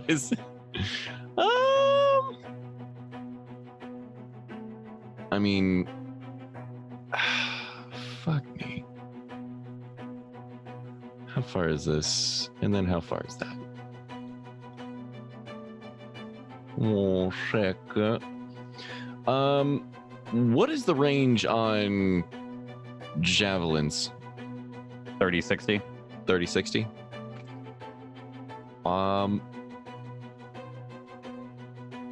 Seeing that it's kind of sprinting away and back out into the water, thinking the plan was to distract it while it gets stuck in the tunnel so we can book it. Humphrey's coming back over here and gonna chuck a javelin at it. All right. In fact, can I throw 2 javelins? No. No? No, just the one. Just the one? Okay. Yeah. All right, in that case, just gonna chuck a javelin at it. 27. 27 hits.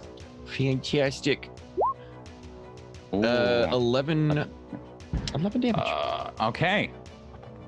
Yeah, you like throw it perfectly through these these mouths of stalactites and stalagmites, and it sails through, dinks off the top of its head, and the eyes again swap over to you as it's mid. And then after that, I'm gonna go ahead and go 10 feet back into the tunnel. All right. Don't touch me. Kale, it comes to your turn. You can see it's temporarily distracted as another javelin sails into it. The shaft kind of like splits and breaks as it hits, but it does seem to deal the damage. You can see all these spiderwebbing cracks slowly forming across the top torso of it. Good. Maybe it'll crumble. I'm moving to here. Okay. And then... Screw it. Guiding bolt. It's a hit. Okay. 14. 14 damage. 14 radiant damage. What does your guiding bolt look like again? I think it's a grayish blue. Okay. Zipping along there. Okay. Is that a saving throw or anything? No, it's just a hit. If it hits, someone gets advantage. Let me see where it is. Okay. Flash of light streaks toward your creature of choice. Blah, blah, blah. Target takes 46 radiant damage, and the next attack roll made against this target before the end of your next turn has advantage. Okay. Yeah. So nothing. It doesn't. All right. It doesn't do what I thought it doesn't do what I thought it did. But there's kind of a large resounding kind of like streak, sound of a streak of a spell as it crashes into the side of this this golem and like knocks it off its sway a slight bit. You can see it kind of cracks, sends these spiderweb cracks further up its arm, and they all start to meet. It's looking like more like a shattered window now than it is a crystal golem, but it still stands, and its eyes stare directly at you. Megan, comes to your turn. All right, I'm gonna move 60 feet. Yeah, that's no surprise. After Kale's spell here, you can see a kind of like lingering residual like teal aura around it. I'm gonna once again call it a translucent prick. And I'm gonna hold my action for when hopefully it looks at me when I call it a translucent. Yeah, it does. Looks over as you start to run away. I'm gonna hold my action for if it starts to look at anyone else, like you know, if they hit it with an advantage because they're really good at shooting bows. For instance, just pulling that out my ass. I'm not doing that. I'm gonna shoot it purely because you want me to. I'm not gonna do it. I have an authority problem. If it stops aggroing on me, I'm gonna. That's a better way of wording it. That's a good way to word it. Good shout. All right. There we go. Mammal. Yes. What are you doing? You see Megan just run. Yeah, as I'm it running yells, as it well. just runs. I'm gonna run all the way over to it, next to it, and I'm going to pull out my shield over my head, and I'm just gonna start hitting it and running around it in circles, and I'm gonna take the dodge action. Okay. And I'm shouting at everyone, fucking take it down now! Dung, dung, dung. I start running around it. So Brad goes evasion tank. As it comes to its turn, its eyes immediately look down at Mammal. I shoot it. You shoot it? All right, give me a shot. With advantage, Give me a shot. right? Why do you get Because of the radiant. The next. Oh yes, attack with on it. advantage because of the radiant. Yeah. Oh, I need to. Oh, that was sneak attack. No, that was sneak attack again. You are clicking all the sorry. buttons. That's the wrong attack. But if I hit it, we can use that sneak attack. That 16 sneak attack is confirmed. What is your attack? Advantage. 22. Let me see. 22 hits. Give me the damage. And 6. would you like another sneak attack? Yeah, give me your sneak attack, David. Yeah, a new Come one. on, 16. Oh, come on. All right. So there's this arrow flies across, sticks it right where one of its eyes is for you, Mammal, and it again turns quickly to you, Megan, but then turns back. It still seems precariously held together as it takes 2 swings at you, Mammal. Now, evasion, dodge rather, is disadvantage. Yeah, it has Believe disadvantage. Yeah. so. All right. For the love of God, a +10 is. I know, it's still going to hit me. 11. One hits me. My AC no. is up to 17. My AC isn't good, by the way, everyone. I'm a very average character. 16. Damage? Does it hit you? What hits you? 17 right? hits. A 17 hits? Yeah. There's no 17. So that's it 11. misses Yeah, it both. missed. An 11 and a 16. Yeah. So this attack comes out. You dodge to the left, but another one is coming, and it quickly you hold the shield up, and it just you start to slide across the water. It pins you against one of these like upright crystals that it was encircled by, but you hold fast. Oh god, I'm getting Grey Fox. Wait, that was 4? Oh, there were disadvantages, right? Yeah. They were disadvantaged. Yeah. Anything for the natural one there?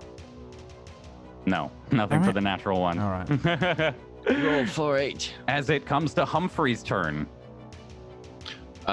Hearing the dinging and the clapping and everything. You hear Mammal yell to take a swing at it, I think.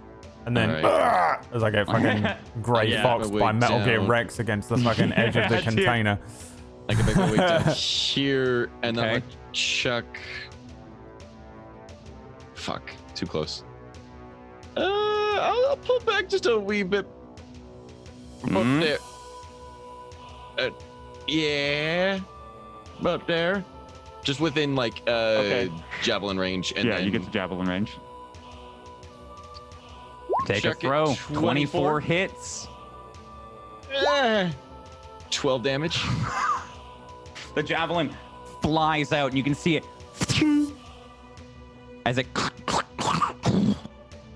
across the entire crystal. It begins to crack. These spider webs begin to go and connect more and more and more until it's all shattered pieces of crystal. And still it stands, slightly wobbling, ever so slightly. What else do you want to do? Did you have to re-rage, by the way? Hmm? You might have Oh had to shit! re-rage. I haven't been re-raging at all.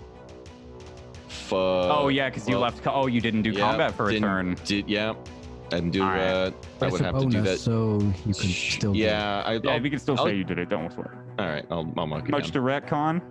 We'll bring it over to Kale. You see this javelin yet again, and it's like again like a window pane has been shattered. Like like for us a window shield after an accident. How it's all of those. Yeah, it's just hundreds of small little pieces and shards of crystal, but it still seems intact. What do you want to do? I want to get over to here. Seems like it is on the brink. And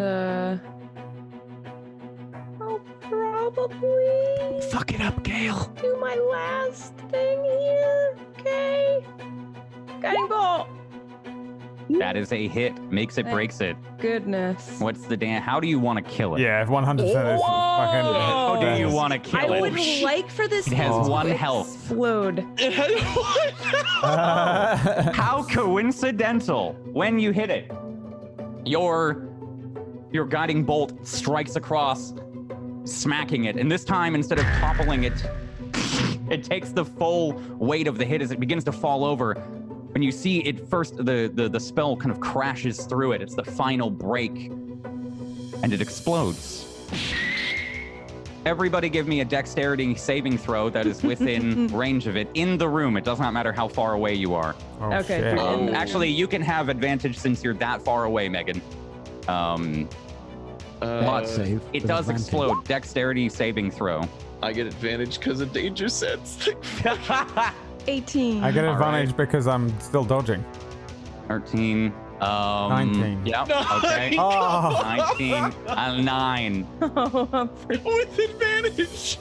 I'm fucking right Humphrey. next to it as well. And Megan both take. I knew that I messed that up. 9 damage. As it explodes, the blood kind of, without anywhere else to go, it just falls. As if it had been let out from a container. But the crystals itself from the impact and this creature dying, every single crystal of its body goes all over the walls. One of them shoots out across and kind of gets you in the shoulder, Megan, as you try to dodge. Just kind of spears The through left your shoulder. again. The left shoulder. Spears through through your shoulder. And Humphrey, one kind of in the gut. As this crystal formation, this golem starts to slowly crumble within itself, it's gone within an instant. And the waters start to cool down and calm. You've beaten it. Oh, bitch, yes! Kale. That's Kale with like an outline, an outline of red crystals around her, like where they all landed. Like I feel like I've probably got a shield up with crystals You've in got it. the shield, yeah. Kale's got the all around her. That's Perfect. right. Perfect Holy silhouette. As shit. the water calms. What are you guys doing? Fucking Humphrey. I I'm sit gonna down get where I am. Humphrey Water. sits, yeah, Humphrey sits on the fucking steps and literally just collapses backwards. Yeah, I and sit in the just water. is fucking done. I'm getting out of that water because of the blood situation. I don't Oh fucking Yeah. god, how murky is that water getting? It starts now? to spread out a good amount. It starts Alright, to no, spread fuck that. out like a Yeah, I like a fucking lake. go over to where Megan Else. is. Fucking lay down on the shore of this thing. Just All right. Bloody hell, that was good. fuck. That was really good. Hey, always good work. Hey, he's looking fate better than I expected. Humphrey pulls out his smashed flask and just looks at it. Flattened. Yeah. Little bit dribbles out. He sips from it. just I pass Humphrey a which is half full, I think. Hip flask, which is half full. It's the one that I gave what was your character before Cash? Keck. Keck. Keck. I remember I gave it to Keck and Keck smelt it and nearly passed out. Yeah. So it's probably just about, perfect for a dwarf to drink. Dwarf Like piss. PBR. Yeah. So you all kind of slump exhaustedly on the floor on the shore here as the blood starts to mix in, and it kind of dilutes and starts to mix in a strange way. It washes up, frothing a little bit at the shores. And that's where we're gonna end tonight's episode. Bloody. Fortunately, Tuesday left her cat in the oven, so she can't play for 6 hours tonight. You know, it doesn't sound like much, but overcooked is bad. Thank you four for playing. Thank you so much, even though we lost Zont for a second. Yeah, that was a hiccup. You guys kicked ass. I was desperately afraid that you would die. I have no idea how fucking close I was actually to death. I think your job is, I think that though, as a barbarian, is to just get fucking hit to is. within an inch of your life. You didn't have that bear totem shit. Holy shit! Yeah, I thought Humphrey was gonna bite it. Yeah. I'm first time going totem. I'm actually liking it. Totem's actually fun, but I gotta remember every little thing. Yeah, totem is insane. I'm not going to make you guys shout out your channels because Tuesday's got to go, but I will really quickly just say that we have some amazing announcements coming up on Table Story. I think we just announced something over on our YouTube/Twitter. I can't remember if we did already. Yes, we did. We did? Okay, we did. So actually, go check it out. Did we? I don't know. I don't know. We announced something. Because I was at TwitchCon. Nocturne. So it was strange. So go and look at our YouTube channel. Go. There's a trailer. There's a trailer thing over there. Yeah. I wanted to be 100% sure it was this week it's and not next something week. to do with Harry Potter, if you like that. Brad is cosplaying as Hermione, and Wax Steven is going to be Professor Severus Snape. It's going to be great. Catch it tomorrow on our YouTube and Twitter, and please go join our Discord. And please check out our Patreon so we can continue doing this every week. Thank you all so much. Tomorrow is the final simulacrum. Saturday is the August Alliance number 3. And we'll see you next week for more Ragu Tagu, sponsored by Ragu. We wish. All right. Fogozots. Bye. Bye, everyone. Thanks, My everyone. OBS still doesn't work. Yay. Yay.